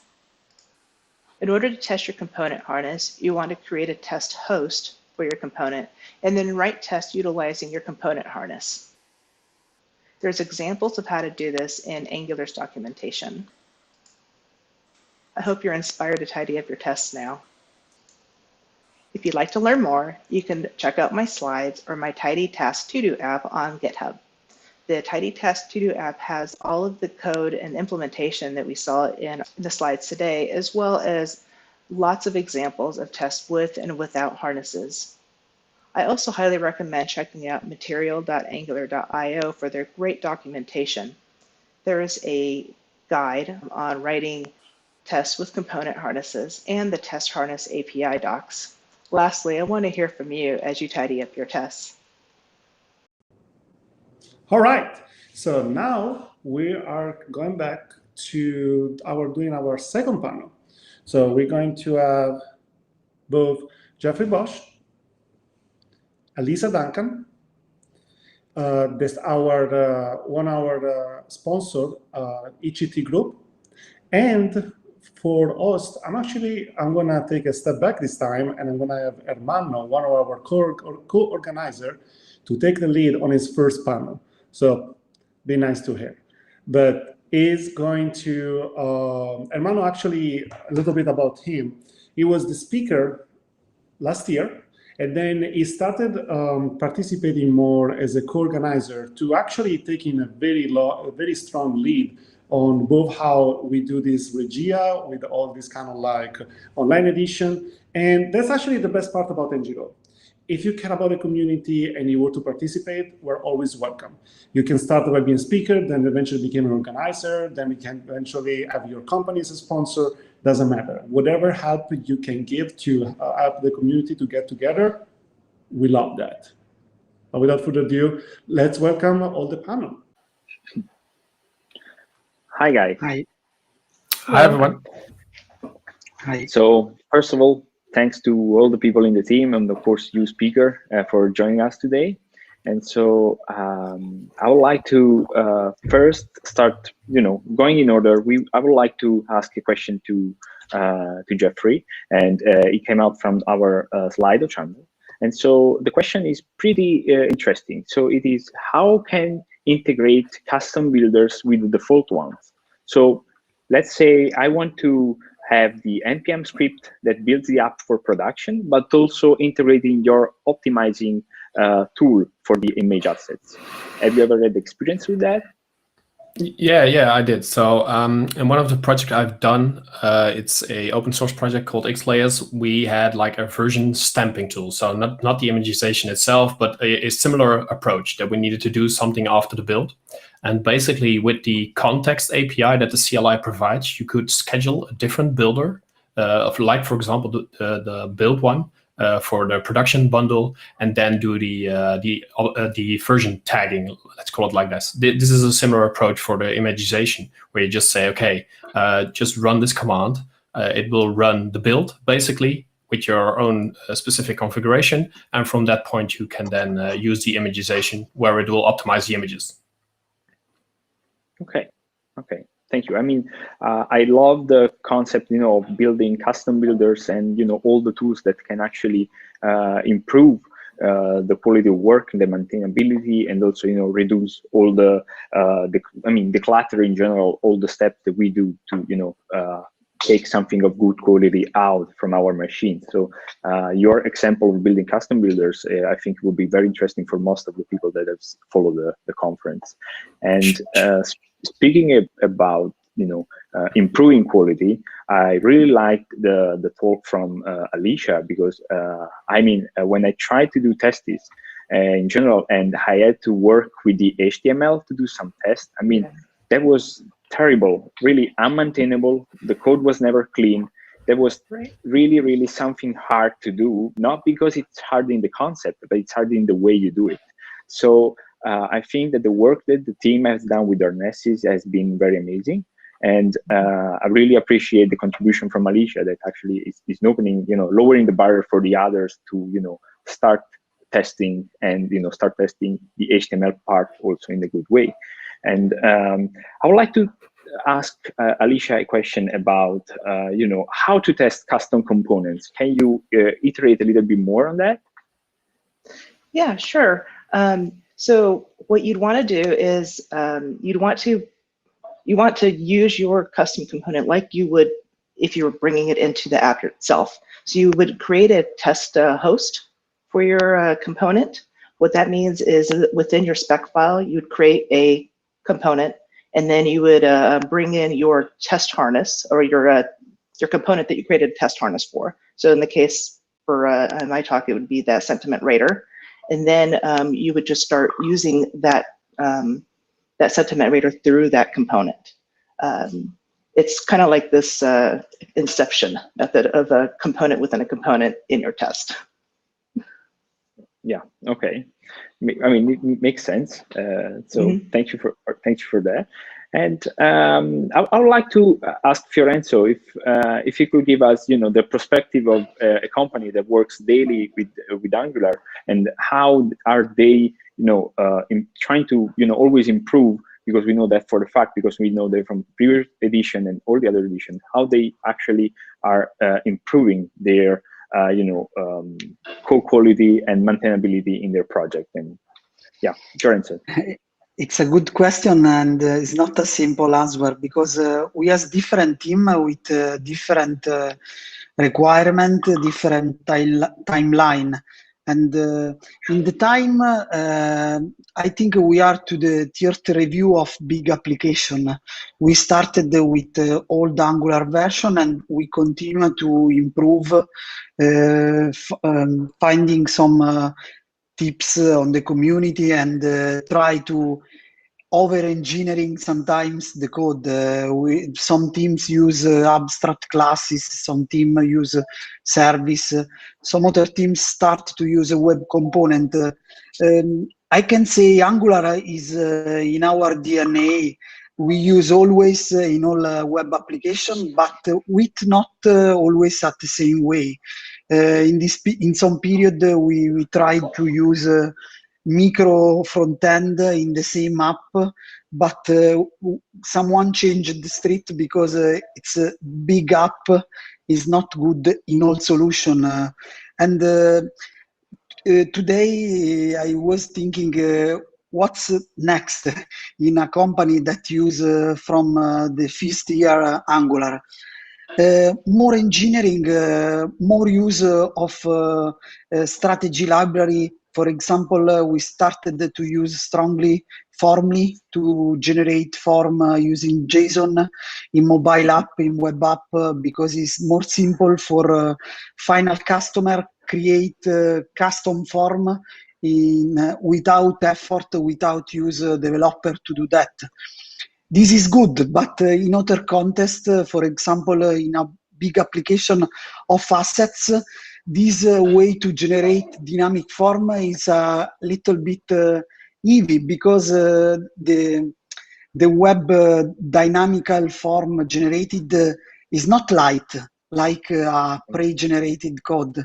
I think today when you start a new application, you must think, what type of application I want to create, online, offline, mobile, etc. This is my role to think with developer to find a better solution, reading code of big speaker like our speaker, and try to find inspiration for a new solution. Okay, yeah, I mean, I definitely agree. We need always to, who is exactly to experience with the tools and find the best way to, accommodate requirements, but also, have a easier developer life, because it's always about what you ship and the quality of what you ship. So returning to this topic, I would like to ask Jeffrey his opinion on how we can actually, improve with custom builders other aspects of our process of either building, optimizing, or shipping an Angular application. I mean, with your experience, of course. Yeah, well, basically it all depends basically on what you do with your application and what you need. And based on that, you can make applications. And one of the examples I probably gave is if you have like a heavily team that does a lot of releases, you want probably something that's generic for everybody. Or maybe if you have things like I18N, and for example, Angular has, I think it's like Cliff, the Cliff standard or something like that, and you could output it to a different way, or to provide it to translation companies, for example. So yeah, that's basically what's on top of my mind, but it all is really depending on your choice of application or applications. Yeah. Maybe you could think about if you have like static pages, you could use something like Scully, for example, just there, and you can make a custom builder to run it for that specific pages or routing. You don't need to because Scully already does a lot of this, but you could, for example, if you have something like that. Yeah. Okay. Thank you for sharing your experience. I mean, I think these kind of open questions are the way other people can start thinking, oh, that's my use case.Maybe I'll try that one. So it's very important. And yeah, you can see. Alicia, I mean. Oh, sorry. Yeah, now, for example, the NGX Build Plus, I think Manfred Steyer made it because he was doing something with a couple of things in Webpack, and he did something with the micro front end, and there also everything evolved from that point. And that's basically where you see a lot of builders coming from, that people are finding a solution or having a problem in a specific place within their application or within their team. And from that point, they say, okay, this is like a repeated task, or a lot of people are going to do this, and then just make a builder for that everybody can use. Yeah, exactly. I mean, that's the spirit of open source, right? So your problem is probably the same of other hundreds and thousands of people. Yeah, so that's what we love the community, right? So yeah. And considering, I mean, the concept of evolution that we are seeing, we've seen that with the last version of Angular, we had a few changes about tests. So I would like to ask Alicia a question, because what do you think about choosing Cypress as the Angular official tool? And do you think that the tied up tests will be faster? So the new way of doing tests, like with Arnesis, have also an improvement on the execution of them? So my understanding of Angular's plan is that they are not supporting an official platform, and that it is open to whatever platform you want to bring in, not necessarily that Cypress is the official Angular platform, although there's a lot of supporters, would say. Yeah, there's a lot of support there. There's the, they're building in a lot of migration tools and things. So I personally have not used Cypress, because right now we're still using at my work Protractor for the EDE tests. Obviously, we do need to move away from that, and we are evaluating other sort of platforms. I think whatever you do, EDE test is valuable. So whatever platform you pick, definitely pick one and write EDE tests. Make sure that you're balancing it both with unit tests as well. Test harnesses are available for EDE tests in different harness environments. You may have to write your own harness environment for EDE tests, which I know I didn't go into in my talk. So I don't know, I guess that's sort of my feelings right now about EDE testing and Cypress and just test harnesses automated testing. Yeah, so I mean, I definitely understand that, and the fact that this, I mean, Arnesis is a part of the CDK, they actually open to a more easier integration. So it's always a good starting point, to see something new and how we can actually get most out of it. So I mean, that's the great work from the Angular team. So yeah, for sure. Yeah, for sure. And so, Fiorenzo, I would like to ask you.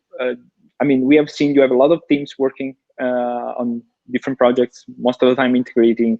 And so what are the, I won't say the challenges, because we already know the challenges about integrating different teams works, but I would say how you try to cope with those challenges, because we know that you ship with product. So what's the kind of, procedures or tools that you use that can actually help you?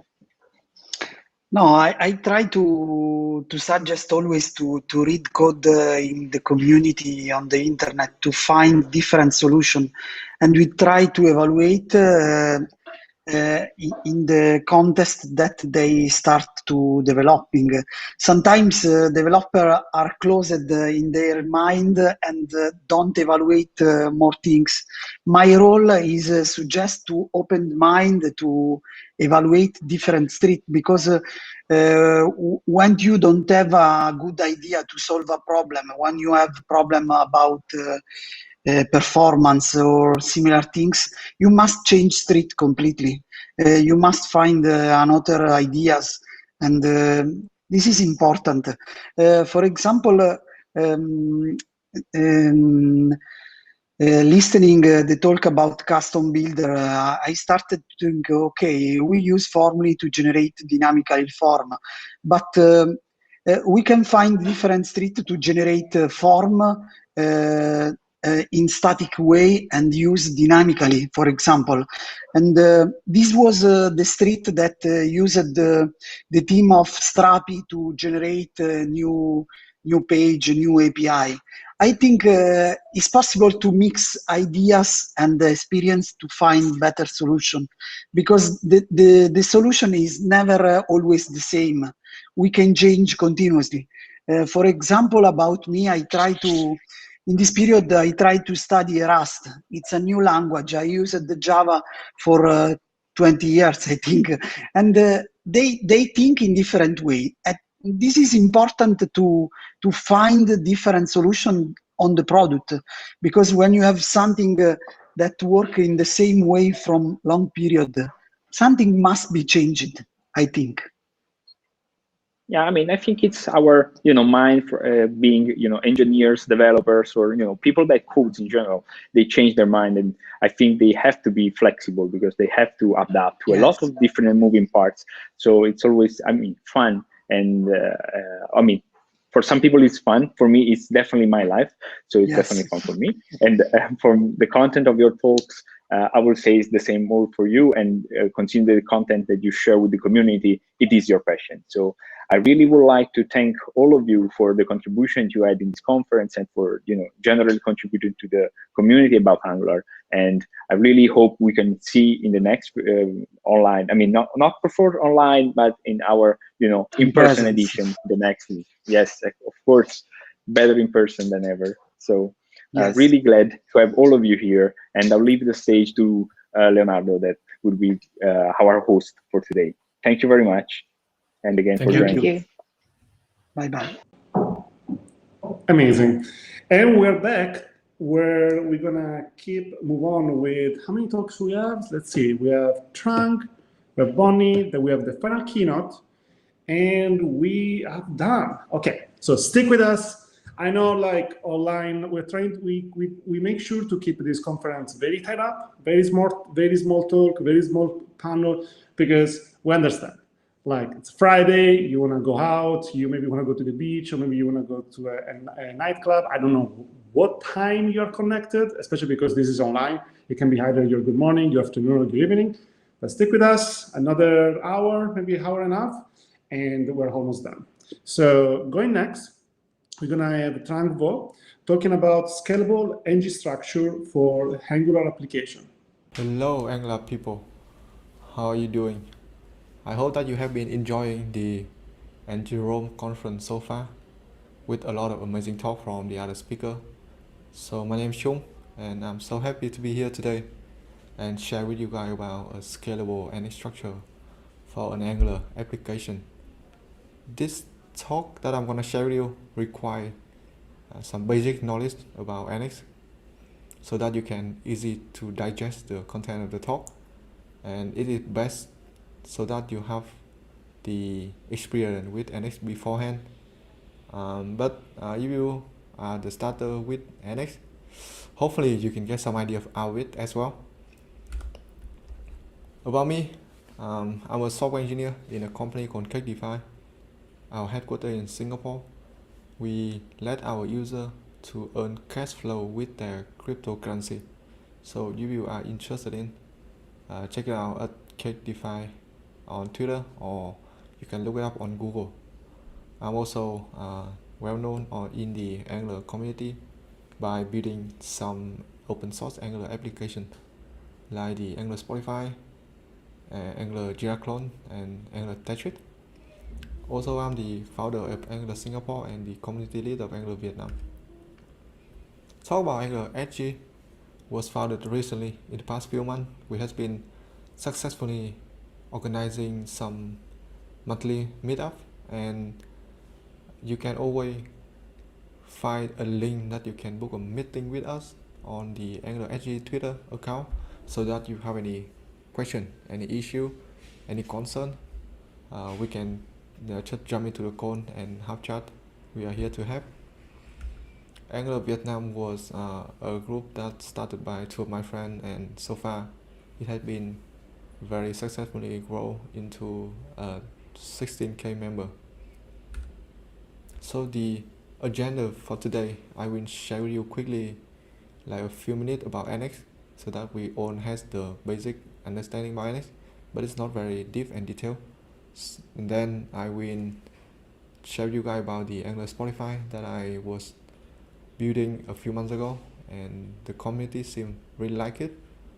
And also I apply all of the knowledge and principle that I share with you today into the app, so that after the talk you can just take it as a follow-up. We will see the difference between NX app and NX library and what is the different NX library type. With that, I will propose a sample structure which is hopefully it's going to be scalable for your NX application. And if we have enough time, let's see some of the principle. Without further delay, fasten your seatbelt and then we get started. NX is the suite of dev tools to help you architect, test, and build at any scale. And you can think about NX was like an external version of Angular CLI, but applied for other technology like React, like NGRx. So it works really well with monorepo, which means that within a single repository, there could be multiple application and library and also tooling. NX also has a fully support for modern tooling like Jest, Cypress, and ESLint, and even more.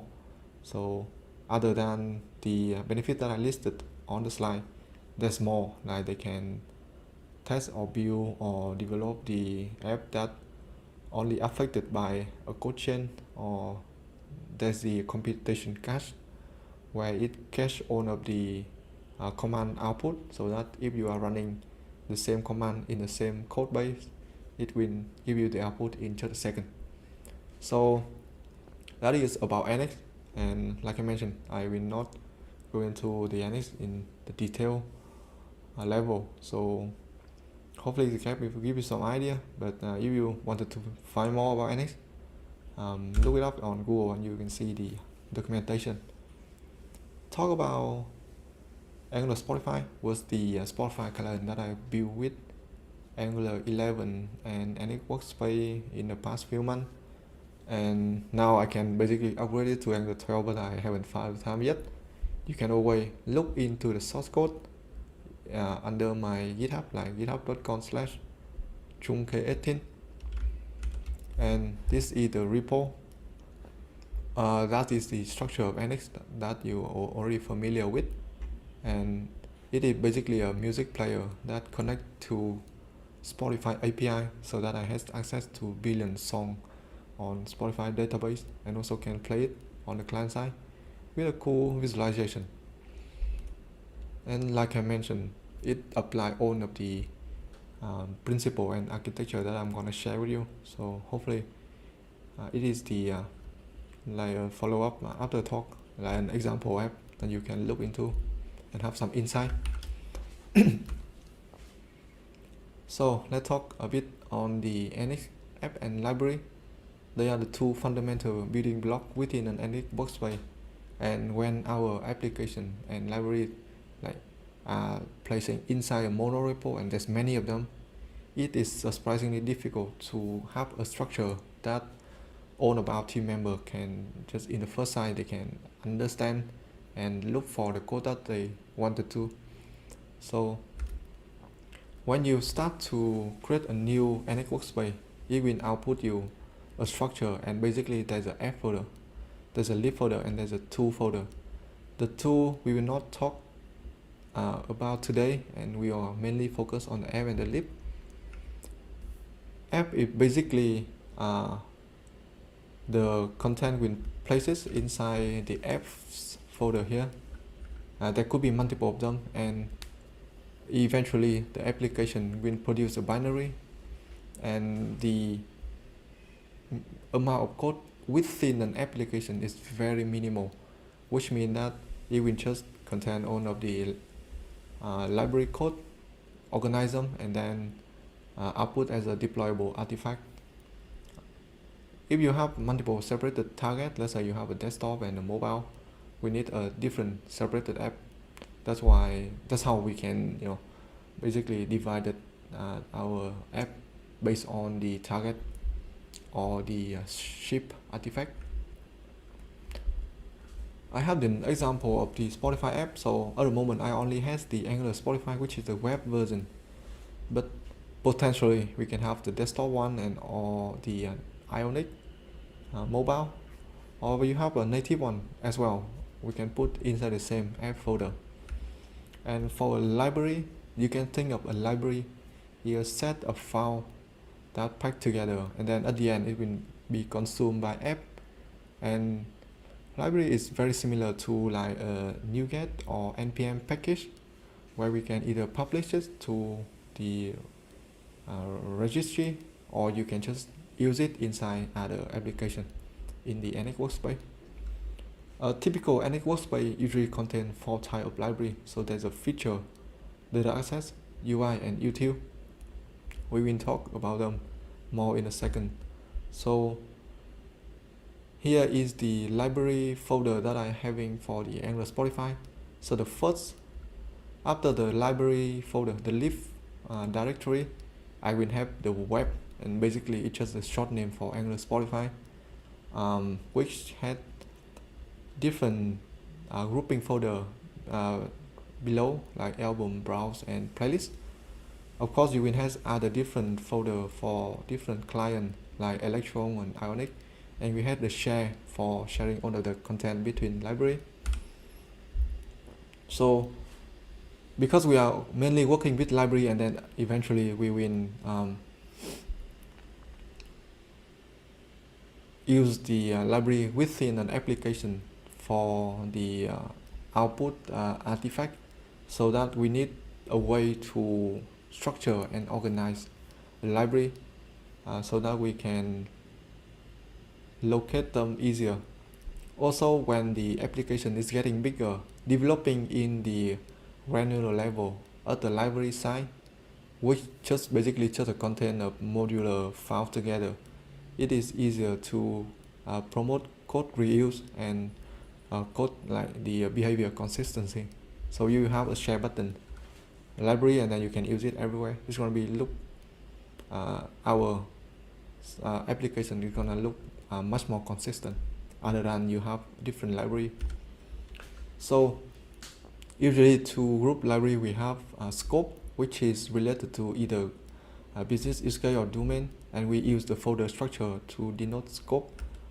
Look into this example. I have the feature which nested below album and web. So web is the first level scope, and then album is like a feature.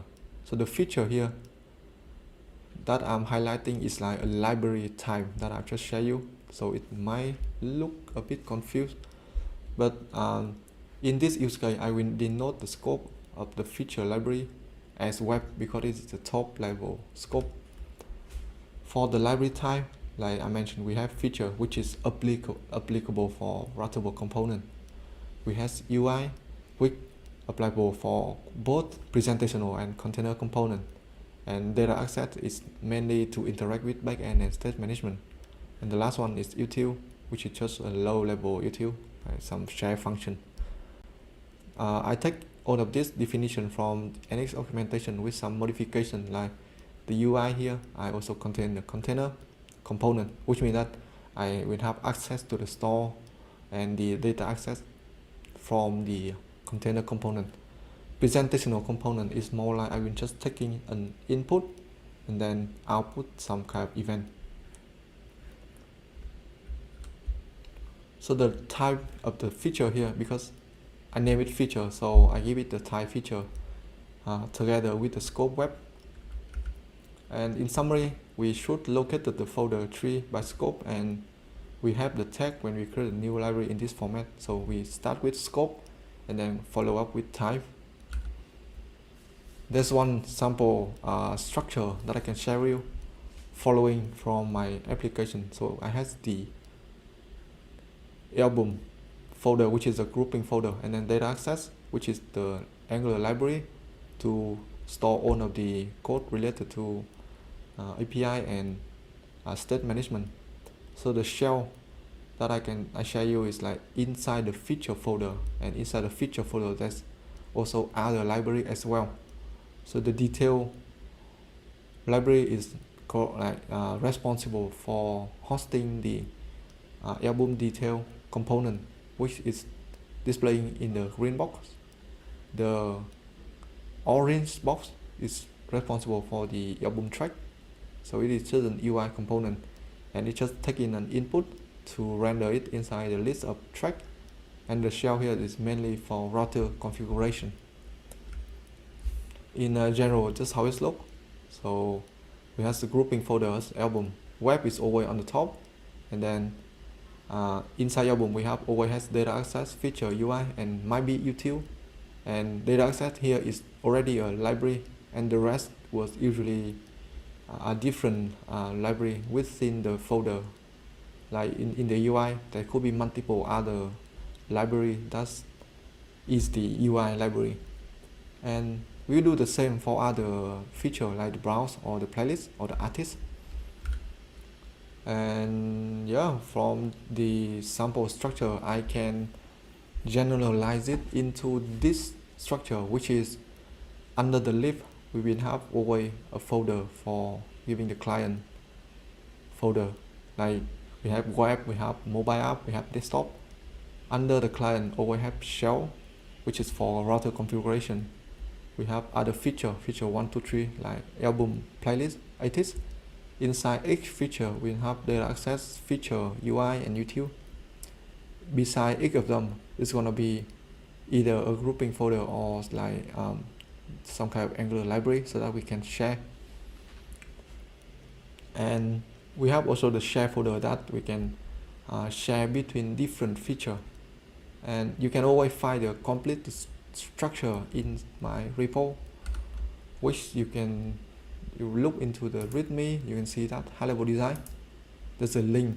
You click into a link, it will bring you into a Git, and all of the structure that I just shared is here inside the Git. Also some of the principle. I think we will not have enough time for talking about principle.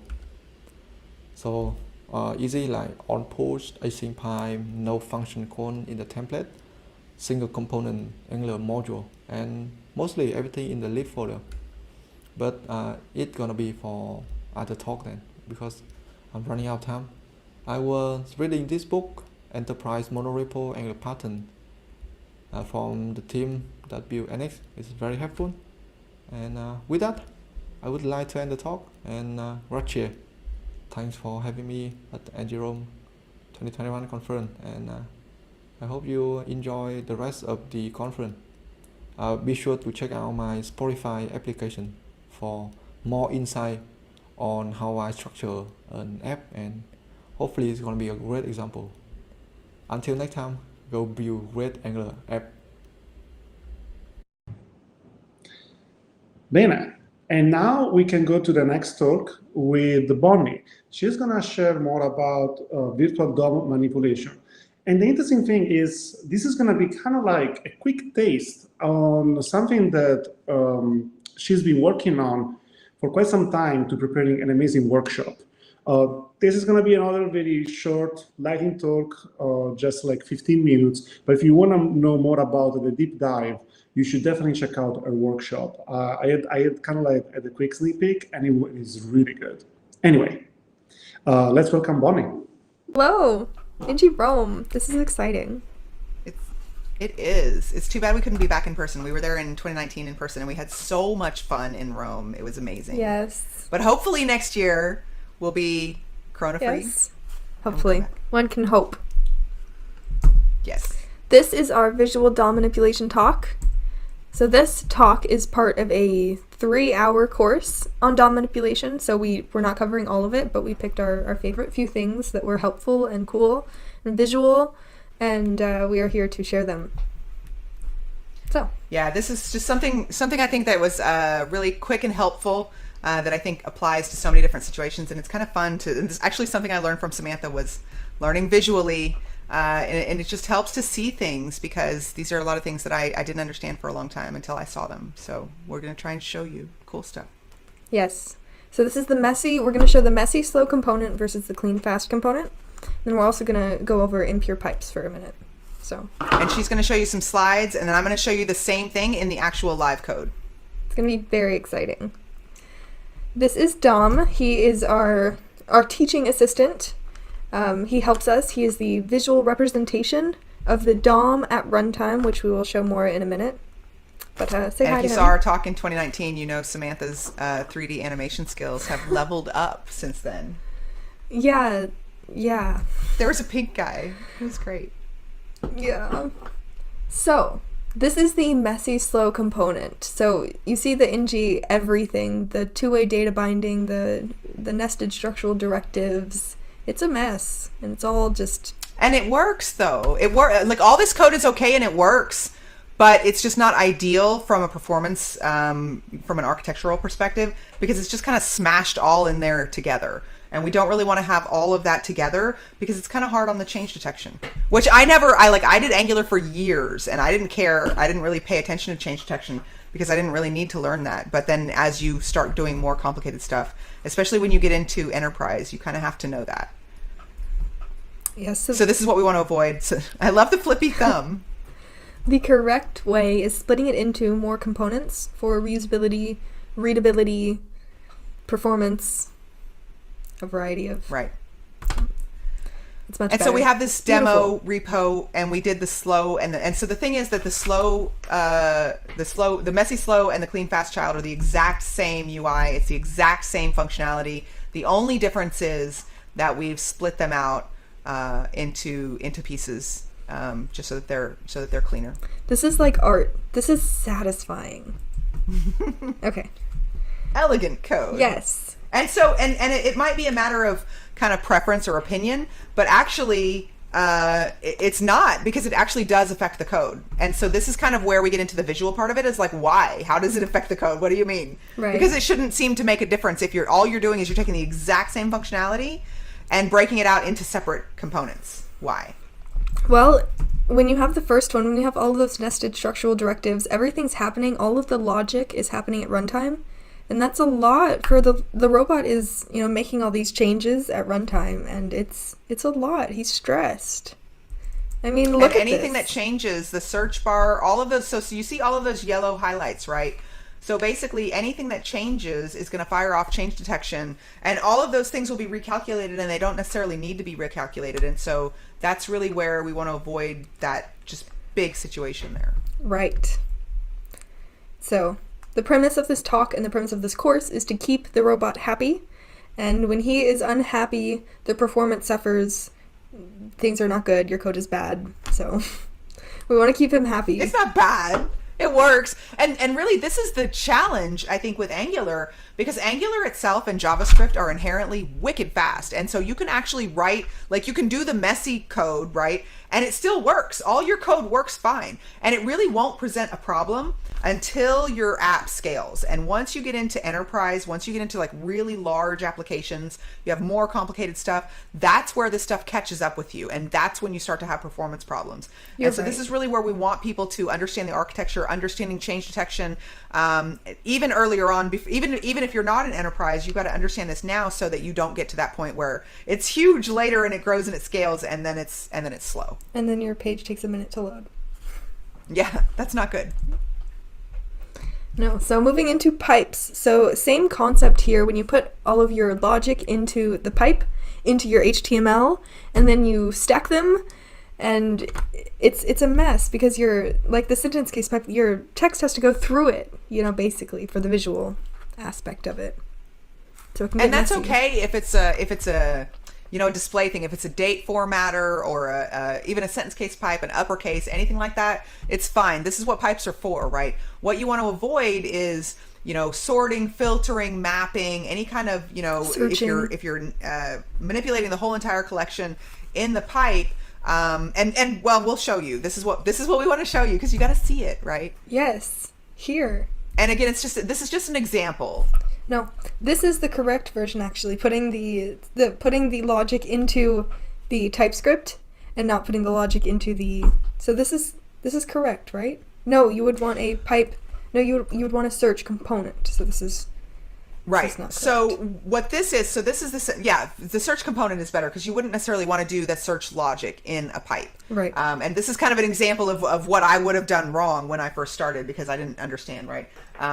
So this is the sentence case pipe, and all we're doing with this pipe is we're using a little bit of regex. We are changing it from camel case to a nice, pretty display for sentence case.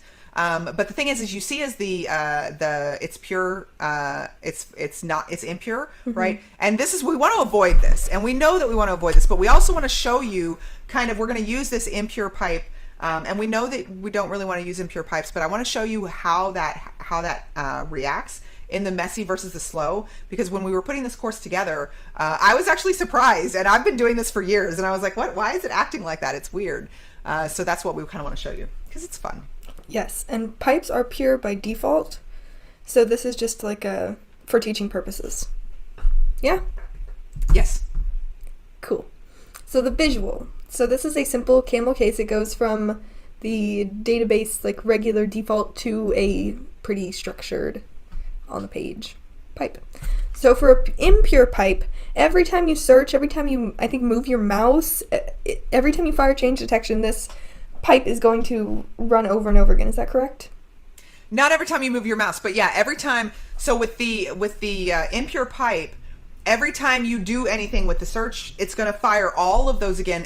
And well, no, because we're not searching with it. We'll switch over and we'll show in a minute, because this is the one where we have it's collapsible, and so when we click hit more, then it's going to show, instead of 5, it's going to show 15, and it's going to run the sentence case pipe again. Which we will show Are we in just ready? a second. Do you Yeah, want to let's switch go. over and show the live demo? Yeah. So we have the backdrop of Samantha's animation so that you can visualize it, but then we also have the live actual code. So we'll jump over to that here.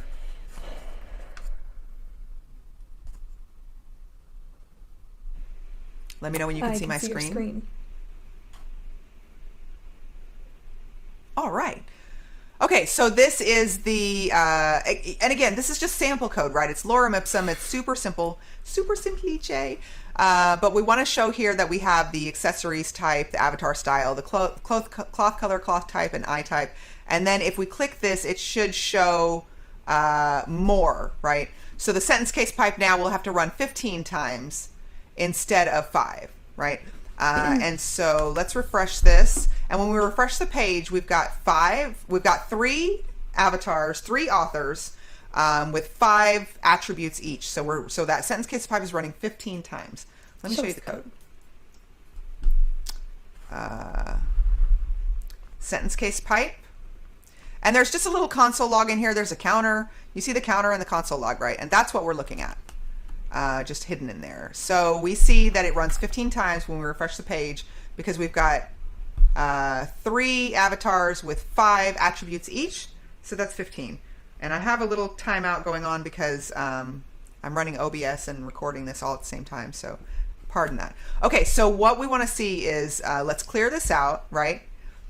And then because it's impure, that what we think is when we click on this, because it's going to show us 15, right? So if it's impure, then we're going to have 15 plus these are going to run again. So we should see a total of 15 plus what? What's the math there, Sam? 40. 25. But I don't know if it's going to clear out. Let's see. Yeah, because it didn't clear out. So we started at 16, right? But we only went to 30. So we showed this 15. And this is really where I got confused, because we just saw it's an impure pipe. And so we would expect that it's going, because that's exactly what we said in the animation, right? It's going to show all the way down the page, but it only ran 15 more times. So why didn't it run for these, for the others? I'm sorry, my screen's a little laggy because you're in the clean fast recording component. everything. Yeah, this is the part that was confusing. And I really, I was like, but it's impure. What's the difference between pure and impure if it's not running again? And it really wasn't giving me the behavior that I thought. And that's because I actually went to my friend Sonder and asked him, and he was like, look, you're in the clean fast child. And that's the thing, right? Is remember we talked about that clean fast, and let me show you that code. So the messy slow component is here, right? Because even, and this is everything. So this is the sentence case pipe, and it's all in there together. And the clean fast is in the author card component right here, right? Which is inside of here. So when we have this clean fast, even though the pipe is impure, it's still going to keep it because Angular has this built-in isolated change detection, right? Isolated change detection, which we can see, I believe, on this clean fast on the author card component here. We've got this change detection strategy on push, right? So it's not gonna leak out to the other components, even though it's an impure pipe. But I still want to show you that impure pipe on the messy slow child. So let's clear this out. Well, actually, I think here. Let's see. Okay, so if we do the same thing on the messy slow child now, let's expand one of these. So we have 5, we're going to see 15, right? So on this one, we go from 45 to 60, that would be 15. But we keep going here because it is going to show all of them, because this is the messy slow, right? And then if we go back, rather than showing only 5, when we drop it down, normally it would only show 5, but since we're impure, we should see 15. And this is where in the other one it was like, but we're only seeing 5. And on this one, because we're in the messy, then we're going to see that impure pipe firing on all of these, which we see. So now it goes 15 times, even though we're only in this one author card, all of the author cards are firing when we change anything, right? That even these down here are like, we didn't even touch this component. We didn't even touch Conrad at all. We're not paying any attention. But all of those pipes are firing again when we're up here because we're in the messy slow child. So I just want to show the code one more time. The clean fast. The clean fast is even if we're impure, which, and again, I'm not saying to use impure pipes. I'm just using this kind of as a visual, for teaching purposes. But I thought it was really interesting because really what this is showing, and again, we're talking about the impure pipe, but I think what's cool about this is that you actually get to see Angular's isolated change detection at work, because on the surface, the clean fast, and we'll go back to the messy slow. The messy slow, I see a lot of people writing code like this because I think it adds a little bit of, especially when you're first starting out, if you just throw everything together, it's easier. But when you break it out into smaller components, you have to think about inputs and outputs. And so it might seem more complicated, but really it's a lot cleaner.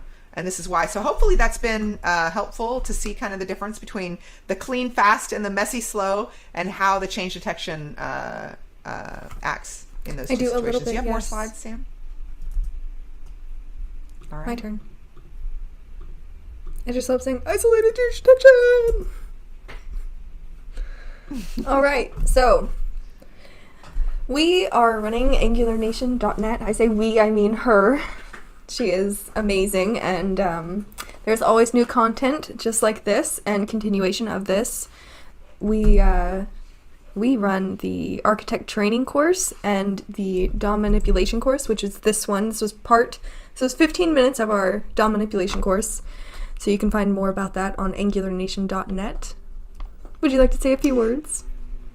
Yeah, so, I do want to mention one thing because the DOM manipulation course, so we have some premium training, but we also have a lot of free resources. A ton. So if you're interested in that, yeah, because what we have people from all over the world who join Angular Nation, and we find, and it's in US dollars, right? And so sometimes it's expensive, even if we try to keep everything, which I know, and that's what I love about NGRome too, because they really try to keep it affordable. We really try to keep it affordable, but sometimes it's still kind of expensive. And so we do scholarships. We do a lot of scholarships, excuse me, for training. And also we have these courses, but we also have tons of free community events on Angular Nation. We have Hallway Track with the Angular team. We have Ask an Angular Expert, where we have a panel of GDEs once a month. We just sit there and people ask us questions. So you just show up and ask us questions about Angular. And we also have a Friday social every week at the same time. We just hang out. We talk to each other. We talk about what we're working on. We ask questions, answer questions. We have a lot of GDEs. We have beginners and experts. So even if you want to come and do more training, that's fabulous. But even if you don't have any money and you just want to learn about Angular, if you're a beginner or if you're an expert, yeah, come and check it out. It is a private platform, and the only thing that means is we have a code of conduct. You have to follow the code of conduct, but other than that, just really the only rule is be nice, right? It's pretty easy. So all you have to do is put in your email address and click, and then somebody will send you an invitation pretty quickly, unless we're asleep. Yeah, and then you can join us, and we'll see you more. And hopefully we will also see you next year. If we can work it out, it would be great to have NGRome in person again. That would be great. Absolutely. That's our talk. Thank you so very much for having us. Thanks to the organizers, and we'll see y'all again soon. Bye. Bye. All right. So, and now before we continue, just a quick reminder, Slido, make sure to use it to add all your questions. So now we're gonna have the final sponsor is gonna share a little bit about them, Keypartner, which they've been extremely nice to supporting us from early on. And the panel, then we're gonna have Hermano is gonna still be the host. someone from Keypartner is going to join us to kind of like, we can ask more questions to them. And also we're going to have the earlier talk from TRUNG join us again. And again, something that is important to understand, if you want to sponsor us and if you want make sure that you have more visibility with the community, either for hiring or for showing your product, and you want to helping us to support this conference for 2022, just reach us on Twitter or through email. We're gonna make sure that we can help you to connect with the Angular community. And all right, let's welcome the panel. Hi, everyone. Hi, guys. Hey guys. Hi. Hello. Hello.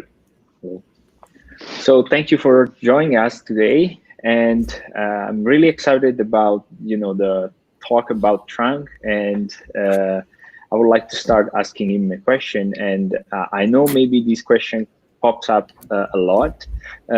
So I've seen your project and how you share the code, and and you're very open with the community. And so of course, thank you for the support you give to the people.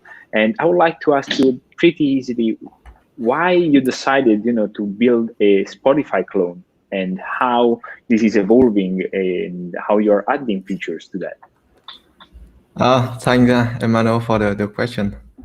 I think I was sharing about this reason to build Spotify clone was like in another talk. So on my talk, actually didn't see this slide, but on the other talk, you will see there's a few bullet points I was listed out. So in summary, I think the reason why I built Spotify clone was like I was looking for some kind of cool application with Angular, which play exactly like what Spotify does, just like playing music.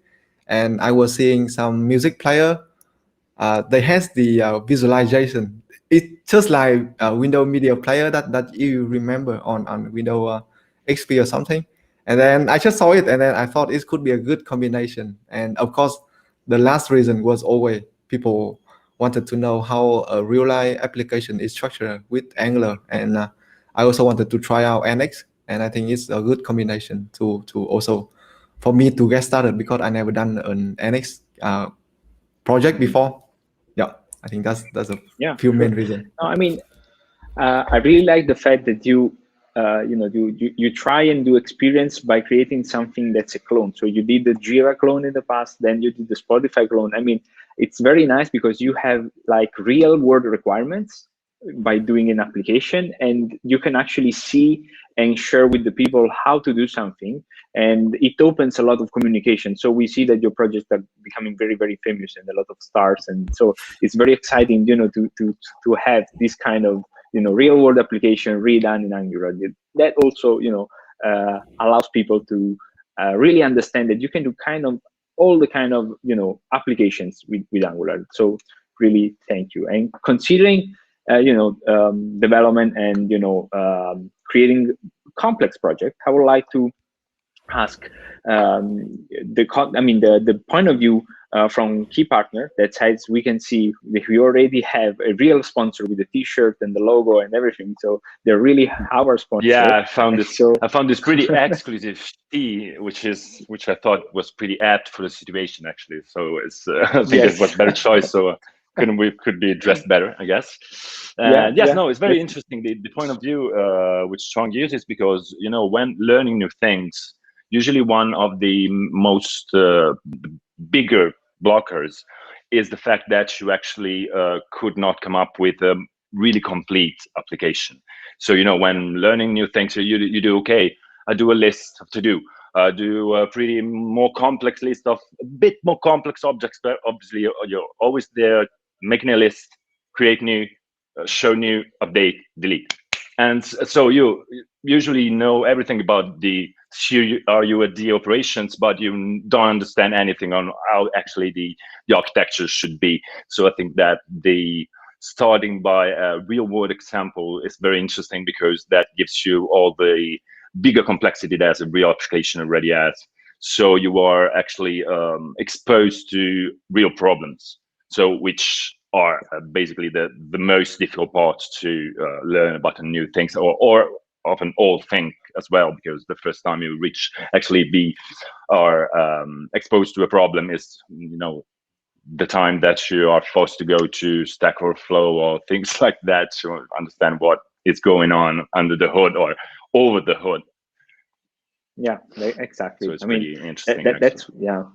And I mean, you touched a really important point, the one about the architecture. And so I would like to ask Trung about, how is NX or in general code structuring helping you and your team in build something more evolvable and maintainable?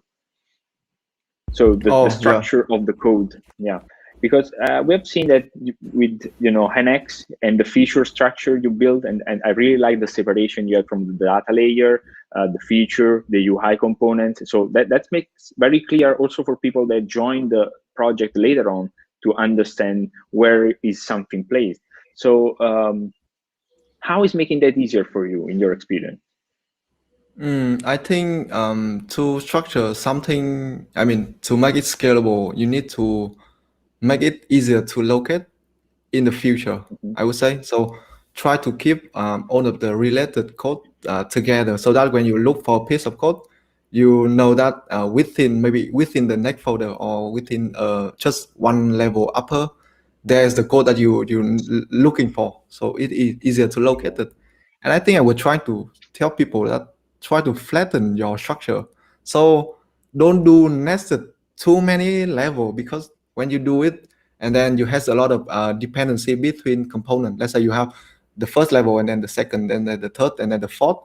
And then when you need to take the small box in the third level out, like bring it to a shared component, you need to break a lot of stuff. And then you need to, because all of the dependency is already injected, and it is very, how to say, coupled.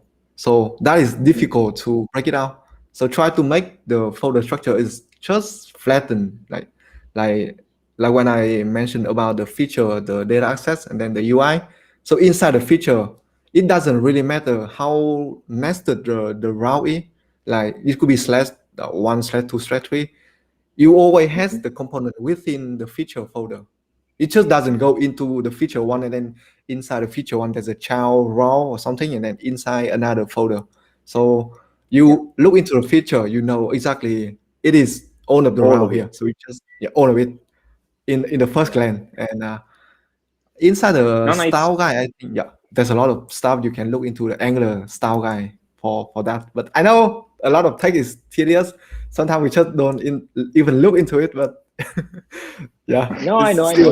But it really makes sense, and the organization in features also brings automatically the fact that you create modules, and creating modules allows separation, better compilation, all the right isolation among components. So I'm always, I don't call that features in my projects, but I apply the same kind of separation and organization, and I really see that the benefit of structuring the code very well. So I suggest all the people that are watching us to go and check out TRUNG repository to learn a lot about how to structure the code, how to create something with a really nice UI. So check them, and it's really, really important. And it tends to use NgZoro, so it's components you can find and use everywhere. So go and check it. It's a very good perspective, and compared to the material you find in Angular material or the official guides, it's very complementary and it's very helpful in a lot of cases. So switching to Roberto. to Keypartner, yes, and Roberto again. I would like to ask, how do you make the people that work with you improve, and how you help them build skills, and how you manage your project to be efficient as possible? So what's the daily life, of course, in Keypartner? Well, actually, we are, but here at Keypartner, we are for the actually full part. We are both technical people, as well as maybe we are being given some other roles. So with the technical background is something we all share. So that is quite. So that makes it quite easier for a certain part of the communication between the various levels, because you don't have business unit colleague that comes to you and says something to you which he doesn't actually understand because it's not his core business, basically. So sure. that helps a lot because we all talk, the same dialect in a way or another. And what for about managing other resources, well, that pretty comes down to personal preferences. Basically, me myself, I found out that I learn much better when I'm confronted with real problems. So I like much more to go to a developer which has maybe a problem, or I know that he should improve some skill, and I don't like to go to him and give him the solution. Well, apart that sometimes I don't have myself the solution, but yeah, I much more like to present him with problems, him or her with real problems. So this is what we are going to achieve. This is the quality level that we need to assure to our clients. So do your best, see if you can come up with some solutions. Then we peer review the solution, and then we find out that maybe you forgot to unsubscribe the observables. Say, for a junior is pretty usual, no? Common. Maybe the rest is all yeah, it's pretty common. So maybe the rest is all good, and so you just have to tinker a bit about details. And I think personally that is one of the learning paths that comes out at more integrated, more organic for the person, for the learner, because you have to confront with real problems, and you have to use your mind to find a solution, and not use your mind just to understand the base solutions that someone else gave you.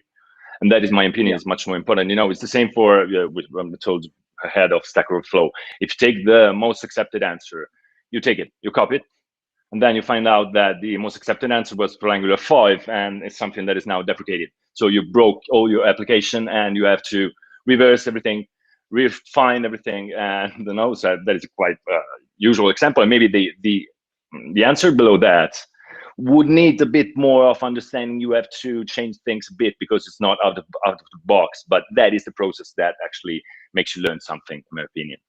Yeah. No, I mean, I definitely agree with the fact that the first hands-on are the best way to build experience and build also the consciousness of thinking about the problem. And that's why I mean, I really like when you said that you do peer review and you do review with the people, because that builds also communication and confrontation. And so it's very, very important, because with that also comes the fact that you can understand what is changing and what it need to be changed without imposition of a new solution. So you can actually understand what needs to be changed and the reasons behind some choices. So basically, again, you're building a little community inside, and so the communication is the basic of that. So I really would like to thank you both for being here and sharing about your perspective, your code, and your things. And again, I would really like to see you in person in the next future. And so we will then share more information about the next edition. And so again, it will really be a pleasure to have you. And I will leave the stage to Leonardo. And we are back, and thank you for staying with us for the last few hours. We're ready to do just a couple of last things.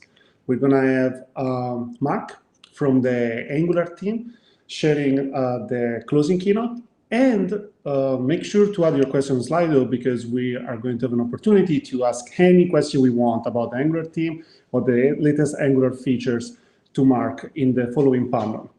One last thing, we just opened the tickets for the 2022. We have only 30 tickets. They're going to be a very early bird tickets at just €58. You can find them on our Twitter account. There is the link. And this is going to be a great way to helping us, supporting us, so we can start organizing the conference for next year. And without further ado, let's start with the next talk. Hey friends, my name is Mark Thompson, and I'm a developer relations engineer at Google working on Angular. Thank you so much for having me and giving me a few moments to talk about Angular. I hope that you've enjoyed NGRome so far. Today has been filled with incredible talks from the phenomenal Angular community. There are so many passionate people building incredible experiences across the web. Just think about where we are right now. NGRome is put on by a group of people who love Angular and love the Angular community. The pandemic has made it nearly impossible for people to be together in person, but that didn't stop them from organizing this event, and it didn't stop you, our friends, joining virtually from all over the globe from participating in this event. You see, I'm so encouraged by the Angular community because we know that a product only goes as far as the community surrounding it is willing to go. Our core values on the Angular team are to create a platform that developers love to use, empower developers to build apps that users love to use, and to create a community where everyone feels welcomed. That's you, friends. You are that community. When I joined the Angular team, I felt the energy of everyone rooting for me to succeed inside and outside of Google. I was welcomed with wide opened arms, and that felt so good. Plus, it made me think about that experience for others in the community. You see, I think about what I've seen with people like Eric Slack and the team at Angular Utah. They go so far to help bring up new talent. They want fresh and diverse faces giving presentations in that meetup. And it is well known that you can actually reach out to Eric, and if you aren't ready for a presentation just yet, he'll help guide you and set you on the right path so you will be ready. Then there's Bonnie Brennan and the team at Angular Nation. They have an open community that encourages developers of all skill levels to participate, but they go even further than that with offering mentorship programs for developers, and this is all led by volunteers. That's right, volunteers. It's really incredible. I've met so many people there, and I am thrilled to say that they are a part of this Angular community. These are just a couple of examples of what people are doing for Angular. Take James Henry. He is an Angular community member who spent months of his own time developing Angular ESLint so that the community could have a linting option. Because remember, TSLint is deprecated and no longer being developed. Now, I don't know about you, but I've actually worked on side projects, and it takes a lot of love and care to get it done. And here we are. Angular ESLint is an incredible tool that supports the Angular community. Can you see where we're going here? The community is amazing. Take Scully, for example, another open source project that is solving a problem that Angular developers are facing. We want fast, static apps, but we want to reuse our Angular skills. Well, no problem. Sandra, Elias, and Frosty and the rest of the team come to the rescue. The Angular Discord has over 12,000 members. So many thank you to the incredible moderators who keep that Discord going. The GDE program is stronger than ever. We have fantastic new experts, and our existing experts are providing community leadership globally. You love to see it. We have amazing organizations that work to keep the Angular community thriving as well. Tracy Lee and her company This.Labs, for example, they host events, they do trainings, they do community days. I mean, they do so much to continue to build up developers in the Angular community. And as a result, Angular and the Angular community continue to grow. I'm talking about how the community is growing and how we're thriving, but I think it could be helpful to see some numbers. Now, inside Google, we have a thriving community, and we have thousands of developers being trained on Angular every year. And then we have more than 2,600 projects being developed with Angular. Taking a look outside of Google, we've seen a growth from 1.4 to about 2.6 million weekly NPM downloads. Now, this isn't even counting teams using private NPM registries. Then in GitHub, a recent count showed that there are about 1.8 million projects that use Angular. Again, this isn't counting organizations that have private repositories or projects not hosted on GitHub. Now, the community just continues to help make Angular better, and that's because we build Angular in public right alongside you. Recently, members of the community landed some PRs in the V12 release that led to some really cool updates. For example, avoiding NGZone from throwing unnecessary navigation-related warnings, updating HTTP client to support specifying request metadata, adding min and max form validators, and changes to allow observables to work with App Initializer. This is all really fantastic work. Now, there are different ways to get involved in Angular and in the Angular community. And you can also help influence the direction of Angular. Some people find that their best way of contributing is writing code and submitting pull requests. And as we've just seen from the previous examples, we appreciate those PRs and we encourage you to keep them coming. Another way to participate is to respond to developer surveys and to respond to the requests for comments, or RFCs, that we publish to GitHub whenever we're planning on making some impactful changes. You see, this is your chance for your voice to be heard, and we honestly listen here. Because most recently, we've asked for comments on the deprecation of IE timeline. And guess what? Your feedback was so valuable, and it gives the team vital information on how these types of decisions impact the community.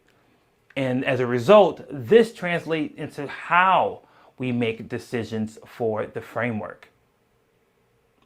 When using Angular, so this is funny, when using Angular, developers will have these moments when they come up with ideas on how they can improve the platform. But it turns out that you all love to submit feature requests, which is super awesome, don't get me wrong. And we really love that energy. However, it also turns out that we're not able to implement all of your wonderful ideas.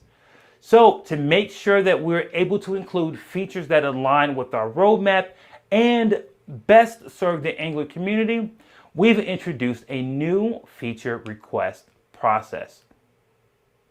Here's how to work. First, we receive your request in GitHub, and then an Angular team member will take the time to review it and categorize it as a feature request or an issue. Now, the next step is for us to review the submitted feature request for prioritization. If we find that it aligns with any of our existing projects on the roadmap, yeah, we'll prioritize them. Here's where the new strategy really starts to benefit the community. The GitHub issue won't be closed if it doesn't align with the roadmap. Instead, it will enter a 60-day voting process. Now, while it is in this voting period, anyone can vote for this feature by giving it a thumbs up. At the end of the 60 days, any feature requests that have not received enough upvotes will be closed. Otherwise, issues that have received enough upvotes will be labeled automatically by the GitHub bot for consideration. Right now, we're using 20 or more votes as the number, but we're always revisiting this process and making sure we've chosen the right number. And we'll revise this as necessary. Requests that get labeled for consideration will be manually reviewed by the team and verified if they align with Angular's future vision. If it does, then it moves into the prioritization queue. Now, and if it isn't aligned, then, well, we're going to close that issue, but we won't just close the issue. We'll close it with an explanation. You see, we really do love your great ideas, but not all of them are a great fit for us to include directly in the platform. But again, this is where the power of the community comes in. The community can decide to actually implement a feature as an external module. You see, all this is community-led work, and Angular as a whole is better because of these and many other contributions. Angular is thriving because of you, and we're grateful for each and every one of you. Now, I can go on longer telling stories about the Angular community, but we should talk about what's going on with Angular now and where we're headed. We're thrilled to have recently released Angular version 12, which includes some fantastic features we think the community will really like. To improve the developer experience, we've added knowledge coalescing in Angular templates. This is something developers have had access to in components for a while. Now we've extended it to templates so you can simplify complex conditionals and null and undefined checks. In the end, teams end up with cleaner, more maintainable code. In order to make use of this feature today, update to the latest version of Angular, and then there you have it. Another great feature that you folks are sure to love is the inclusion of inline SAS in components. Now, we know this is what you dreamed about, but this isn't a recommendation to write this massive single file component. But instead, we think it's a great opportunity for you to simplify your components with small amounts of SAS code. New Angular projects using version 12 will have this feature enabled by default. Existing projects, though, will need to enable it using the inline style language flag in angular.json. With great power comes great responsibility. Thus, we encourage you to remember best practices here and enjoy this new feature. Let's have a look at some of the tooling updates as well. How many times have you done an ng build and have forgotten the production flag? Then how many times have you rolled your eyes in frustration? Probably more than you can count. Well, those eye rolls are about to become a huge sighs of relief because we've updated ng build to build production by default. That's right, you won't need that extra flag anymore. But there's a clarification to be made here. This feature is enabled by default for new projects, but your existing projects will require an additional step. So, using the optional migration tools, you can run ng update Angular CLI, but pass in two more flags: migrate only and production by default. Now, we all want cleaner, more maintainable code, and while we can have the best of intentions, we still can sometimes fall short, which is fine because we're all human. But this is why good tooling is important. Angular version 12 projects now start with strict mode on by default. Strict mode helps developers to find issues ahead of time. Another important aspect to strict mode is that applications using strict mode are easier to statically analyze. ng update can refactor code more safely and precisely during these updates to new versions of Angular. Since strict mode reduces bundle budgets, this will also help teams keep their bundle sizes in check. Well, everyone wins here. If you have a project that isn't in strict mode, but you'd like it to be, you will need to update your project manually because we aren't migrating projects directly. So if you want to learn more about how to migrate your project, your existing project, check out this great post by Minko Getchev on the Angular team. And for a few more features that we think are super cool. We've included support for production-ready Webpack 5, upped the TypeScript version to 4.2, and now the Ivy-based language service is on by default.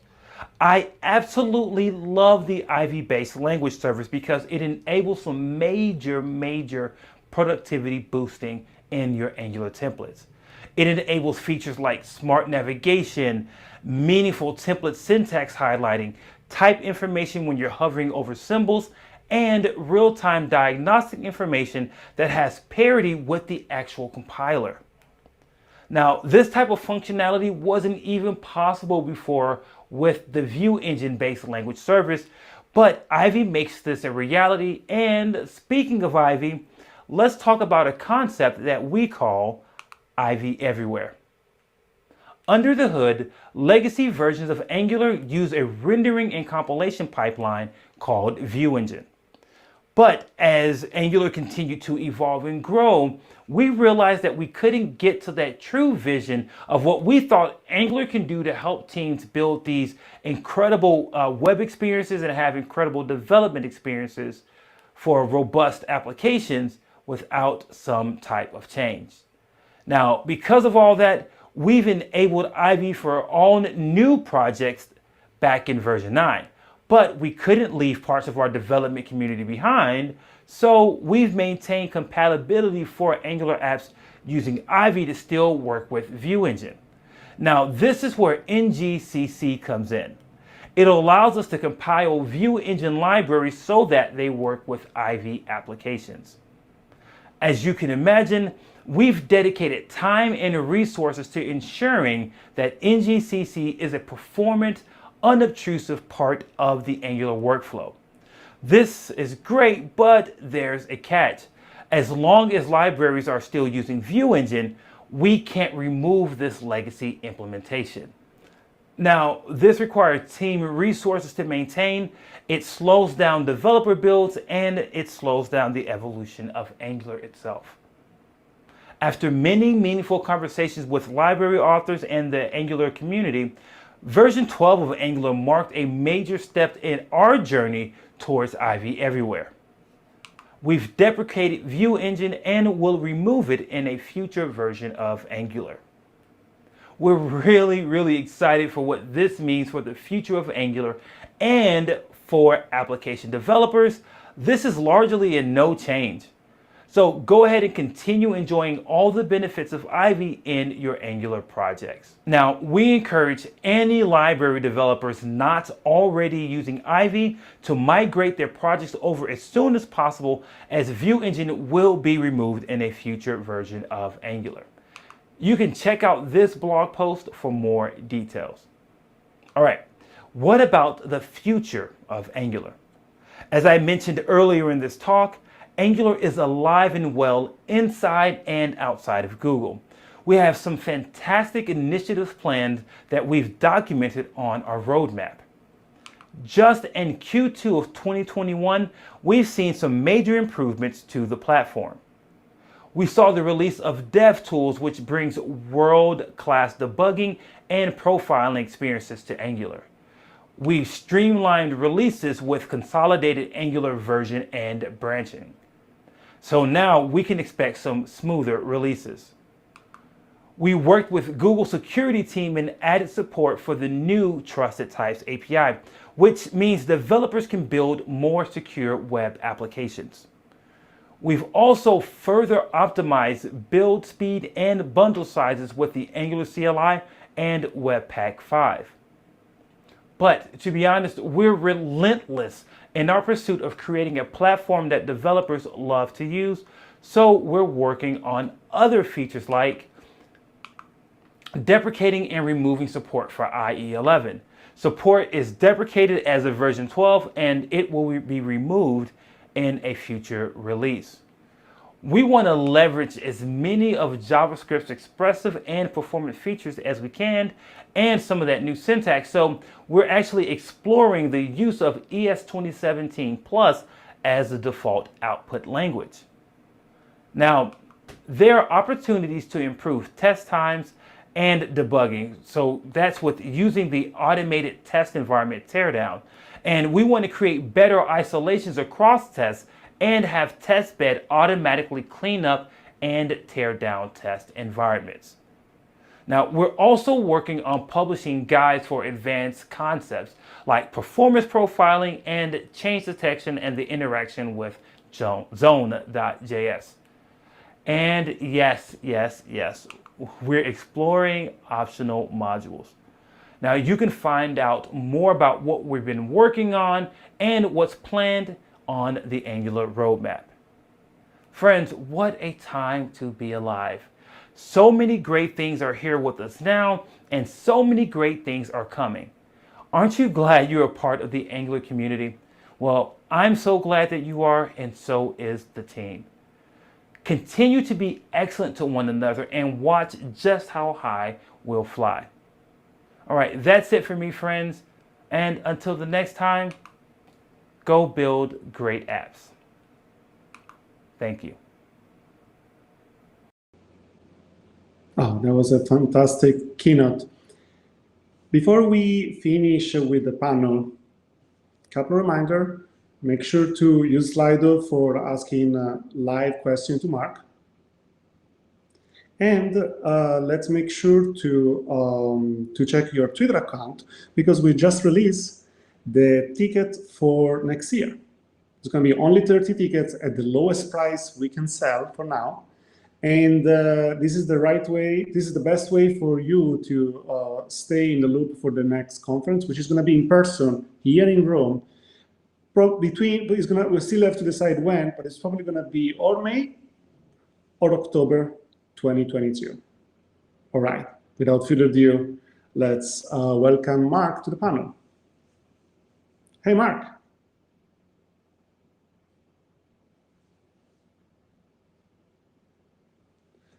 I lost the audio again. Oh, I think that was my fault. I had myself on mute, so I think that was the problem. How are you, Mark? You are in California right now, right?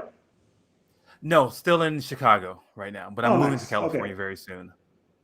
So it's morning, but not too early.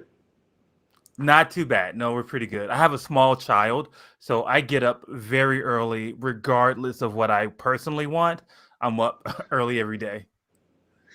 Before we go to more technical question, I'm curious to listen how this kind of like working remote and this not being in the office every day, how did it impact like the Angular team, how the Angular team figured out to still stay productive with the latest challenge we had in 2020 and 2021? Sure. So for us, there wasn't a huge change because we've always just had some really good system setup and some really good leadership that let us have. So when people had to go home because they closed all the like Google offices, we just had a really good infrastructure for working remote within our team. And we had some really great leadership that let us still be effective and collaborate. And plus, we've all been used to working with collaborators in different places because Angular is open source. So we've worked with collaborators from different spaces and different time zones, etc. So a remote culture was kind of always a part of it for us. And we just knew kind of what to do, and it worked out really well for us. That's fantastic. And I'm curious, you mentioned a little bit how the team collaborates with the community. How I'm curious to hear more about your personal story. Like, how did you, decide to join the Angular team? Sure. So Angular itself, AngularJS was the very first web framework that I'd ever used. And I remember way back in like she's had to be a long time ago, like 2013, 2014, sometime back then, when AngularJS was first coming out, and there was like Knockout, there was Batman, there was Backbone, there was Spine, Angular. I mean, there were so many tools, right? And I remember just betting on Angular. And so I started my career as a front-end engineer, really working on Angular, because prior to that, I had spent years as a server-side back-end engineer doing Java code. And so I was like many people who did Java or back-end development. And I was like, front-end, yeah, that's easy. Who cares? There's no complexity there, right? And I'm thinking, I have to write this. Right, famous last words, right? Because I'm writing these enterprise Java beans. And then I'm like, yeah, this is the real work. And I was so wrong. And luckily, I got a chance to start doing some stuff with AngularJS. And that led to my love of front end. And then when I joined Google, I had the opportunity to join a few different teams, and Angular was there. And I was like, wow, it would be wonderful to go kind of full circle where I started my career with AngularJS. And I'd love to now work on Angular and help move the platform forward. So I know that in the Angular team, you have opportunity to kind of like work on different things at the same time. I'm curious to hear both like what you in particular are working recently on with the Edward team, but also what you kind of wish that you're looking forward to work on soon. Yeah, so lately my interest has been all around our developer education. And that could be in things with the documentation and some of the content that I've created for our YouTube channel, some of the blog posts that I've written, because I think that what has happened is, you know, Angular has gone through just a lot, right? Like, you know, the Ivy transition, a lot of people had a lot of questions about it, even when we switched over from AngularJS to Angular, right? And then a lot of perceptions were created about what Angular is and, oh, it's complicated or et cetera. And I just think that there's just been a lot of opportunity for us to redefine how we communicate the power of the platform. And so that's been really interesting to me. Now, in terms of contributing code, what I'm really interested in working on, I want to do more with components in the future. So I'm looking at components and then integrations with other products, things like what does our Firebase wrapper look like? And then how can I participate and support that tool or other tooling, right? Like, I think that's really interesting to me right now, especially because I came from when I was just before Google, I did a lot of work with Firebase and I just really loved that product. So I love to see how can I help, you know, build the integration with Firebase and Angular. How can I help move that forward? And so we have a question from Alessio. He says, Mark, which do you think is the most exciting feature coming? What should we keep an eye on? Yeah, so here's what I'm very excited about this because I think people are going to love it. And yeah, so we're exploring. So I don't know when this will happen, how it will happen, right? But we are exploring optional modules, right? And I think that for a lot of people, when you're learning Angular, that's really hard to kind of get your mind around what modules do. And as an Angular person, like, you understand what it does, you understand how it works. All the developers here understand how it works. But when you're new to Angular, it's just not clear like where the power is coming from. It's so not as we like explore a plug optional and play, modules, there is that learning curve. right? It's just that learning curve. So as we explore optional modules, I'm very excited to see what that turns out to be. Which is fascinating too, because, you know, I experimented with different framework and always with the idea that, you know, we can learn a lot from Vue, React, Hamburg, Svelte, you name it. Everyone has something best that we should kind of like inspire from. And I always feel like Angular, if it just can have that plug and play, like I need it very quickly, very dirty, let's make it happen. I wonder, like, how many features, what are the big, okay, you mentioned one, but what other do you think are other blocking points that we need to kind of like unblock to make it happen? So another unblocking point, I think people underutilize the Angular CLI. And I think, so because you talked about it being plug and play. So whenever I create a project, let's say I'm going to give a talk, for example, I don't do anything manually, right? Like, I do all of my stuff with the Angular CLI. Like, if I'm going to create a new route and I want that to be lazy loaded, you can do that from the CLI without any manual intervention. So I think to unblock a lot of developers and unblock their productivity is really to focus on the power of the CLI and really take advantage of that.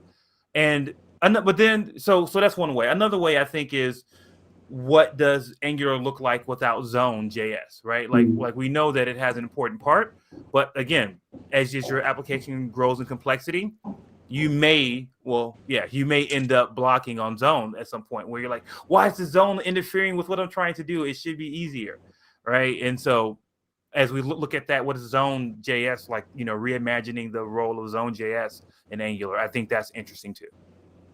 Yeah, I think it all goes back to the original keynote that John Papa did, which is like, when you build things like proxy, that can be either an interceptor for HTTP or which Zone is just like an interceptor for DOM events in some way. And then you kind of like reorganize them. I think there is always the question, how can we use them better? And when we should use them and when we should not use them. One question related to kind of like the complexity of all these pieces, I think goes down to education. And you talk a lot about how the Angular team helps on a global scale, especially enabling GDE and enabling conferences like this one where you're joining today. Do you think there is a future where the Angular team can even reach local communities, like maybe some large city, like large meetup in Rome or in London or in Paris and so on? So we're really trying to be mindful of how we engage with the community, because so whenever I go to an event, right, that's technically, or that's potentially taking the place of someone who's up and coming in the Angular community, someone who's trying to get those speaking engagements, they're trying to get those events so they can become a GDE, right? So for us to like go and like participate in events, it's great for us to do talks like this, for example, where I can give a keynote, I could talk about the future of Angular, talk about what we're going to do next. But you know, I really want to be careful. All of us want to be careful to just enable our community members to have those opportunities to get involved and to kind of grow their skills.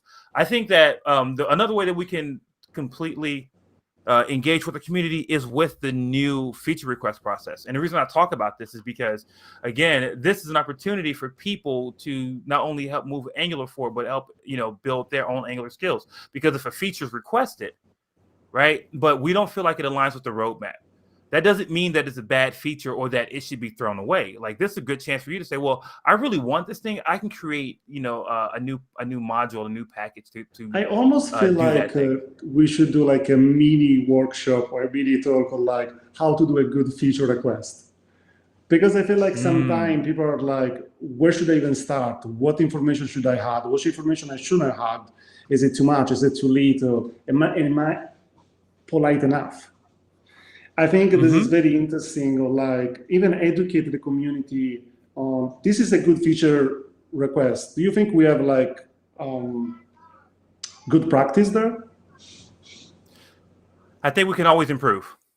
I think we can always improve that practice, because the dream would be that people feel really comfortable communicating with us, and they feel seen and they feel heard. That's why I talked about the community so much in the keynote, because I really do want us to let them know that like we see you all, like we care about your contributions and we appreciate it, and we want people to feel comfortable. So if we can do more to streamline that process and to, like you said, maybe some talks about how to contribute, things like that, fine. I'm willing to do that. We're willing to do that, because I think that if it helps people feel like they can be a part of the community more and they can do more to contribute, then that makes Angular better for all of us. There's actually a question from Paolo, which says, any suggestion for people who want to start to contribute in Angular project? Which I think definitely, I think last time I contributed in a code base, there's always the challenge of just understanding how it works. So then you can figure out how to change it. So definitely the feature request, it's a good step. Then there is the documentation, but then there is kind of like the ultimate level, which is like, what will take me to actually help you maybe create new tests, maybe figure out a different edge case. I don't know, but I think that's something that is only Angular. Every framework, every library, every open source project struggles. Well, it's intimidating, right? So I totally get why it can be intimidating, because before I joined, it's intimidating to me to think about like, okay, I have all these people who are like these brilliant engineers working on this framework that millions of people use. Okay, now I want to make a change to that framework. Like, that's really intimidating. And so I think that part of our work can be is, how can we make it less intimidating to come in? Because like you said, it's not only Angular, as if you want to contribute to React or Vue, it's the same problem, I think. There is another question from Alessio. He says, what's the difference between optional modules and lazy load modules? Right. So the idea with optional would be that right now you have to have a module to organize your dependencies for your components, right? So that's where all your dependencies come from. You have to list them in that module. And so we want to look at what is a different way where you won't have to use a module to do that. You can just create kind of a self-contained component, versus a lazy loaded component is only, you know, everything is like run when it's demanded, versus like at start time, right? So that's the difference. We want to explore and just find out, because again, I don't know what the outcome is going to be of this. We want to find out, well, is there a way for us to have components that are just self-contained that you can create and remove that layer of the module itself? So the module's out the way and you can just have your classes. And I know people like John Papa are a very big fan of this idea of like single file components. And now that you have inline SaaS, like, you know, what can you create with that? Hopefully nothing massive, no monolithic components, but you know, what does that future look like? Do you think, are we in a moment in time where it's easier or harder to create a library that works with Angular?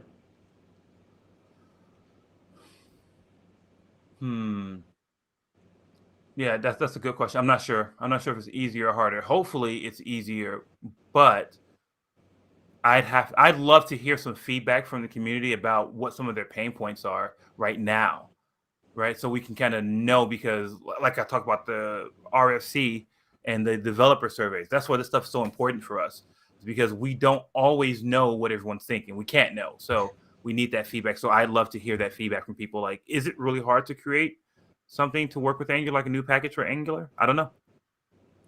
I know that the Angular team recently is restructuring in how they're doing communication outside.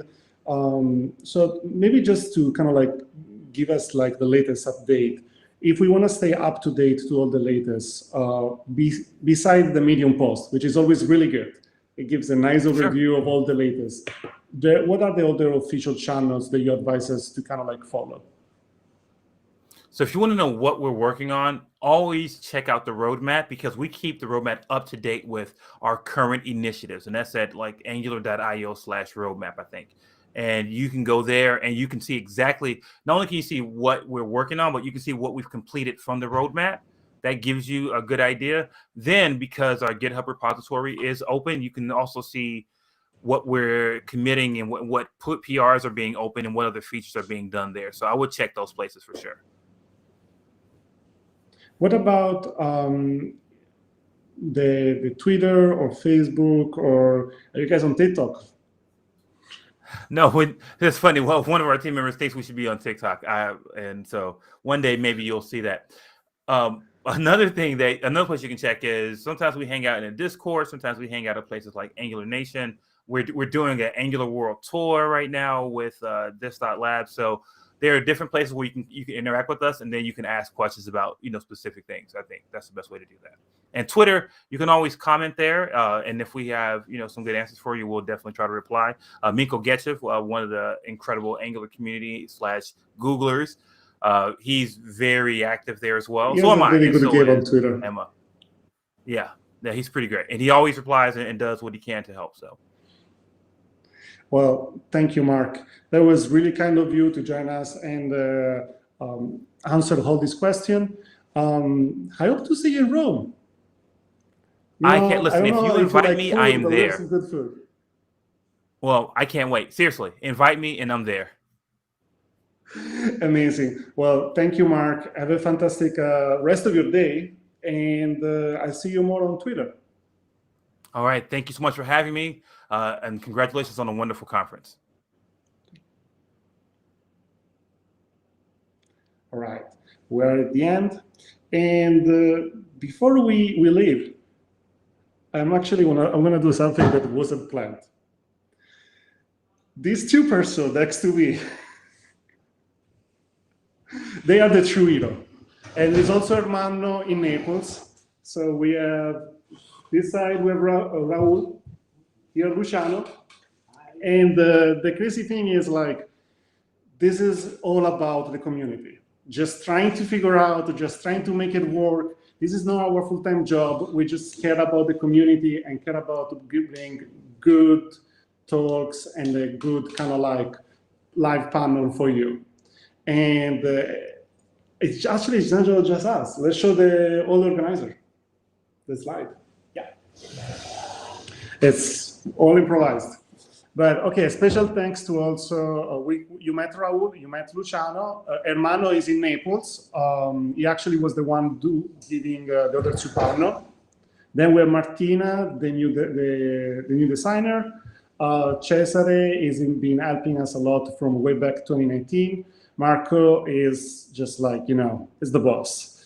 Is the one that makes sure that we always keep with our deadlines. Elliot is the other designer helping Martina as well. All right, one last thing. We're coming back in 2022. We're gonna give a bunch of tickets. The ones that are already live are the cheapest that you can get. So make sure to get the tickets before they go sold out. And that's it. Thank you for joining us. And if you have questions, curiosity, if you want to keep in touch with us, the website is NGRome.io. And then we have the Twitter account as well that you can always reach out to us. Grazie. Ciao.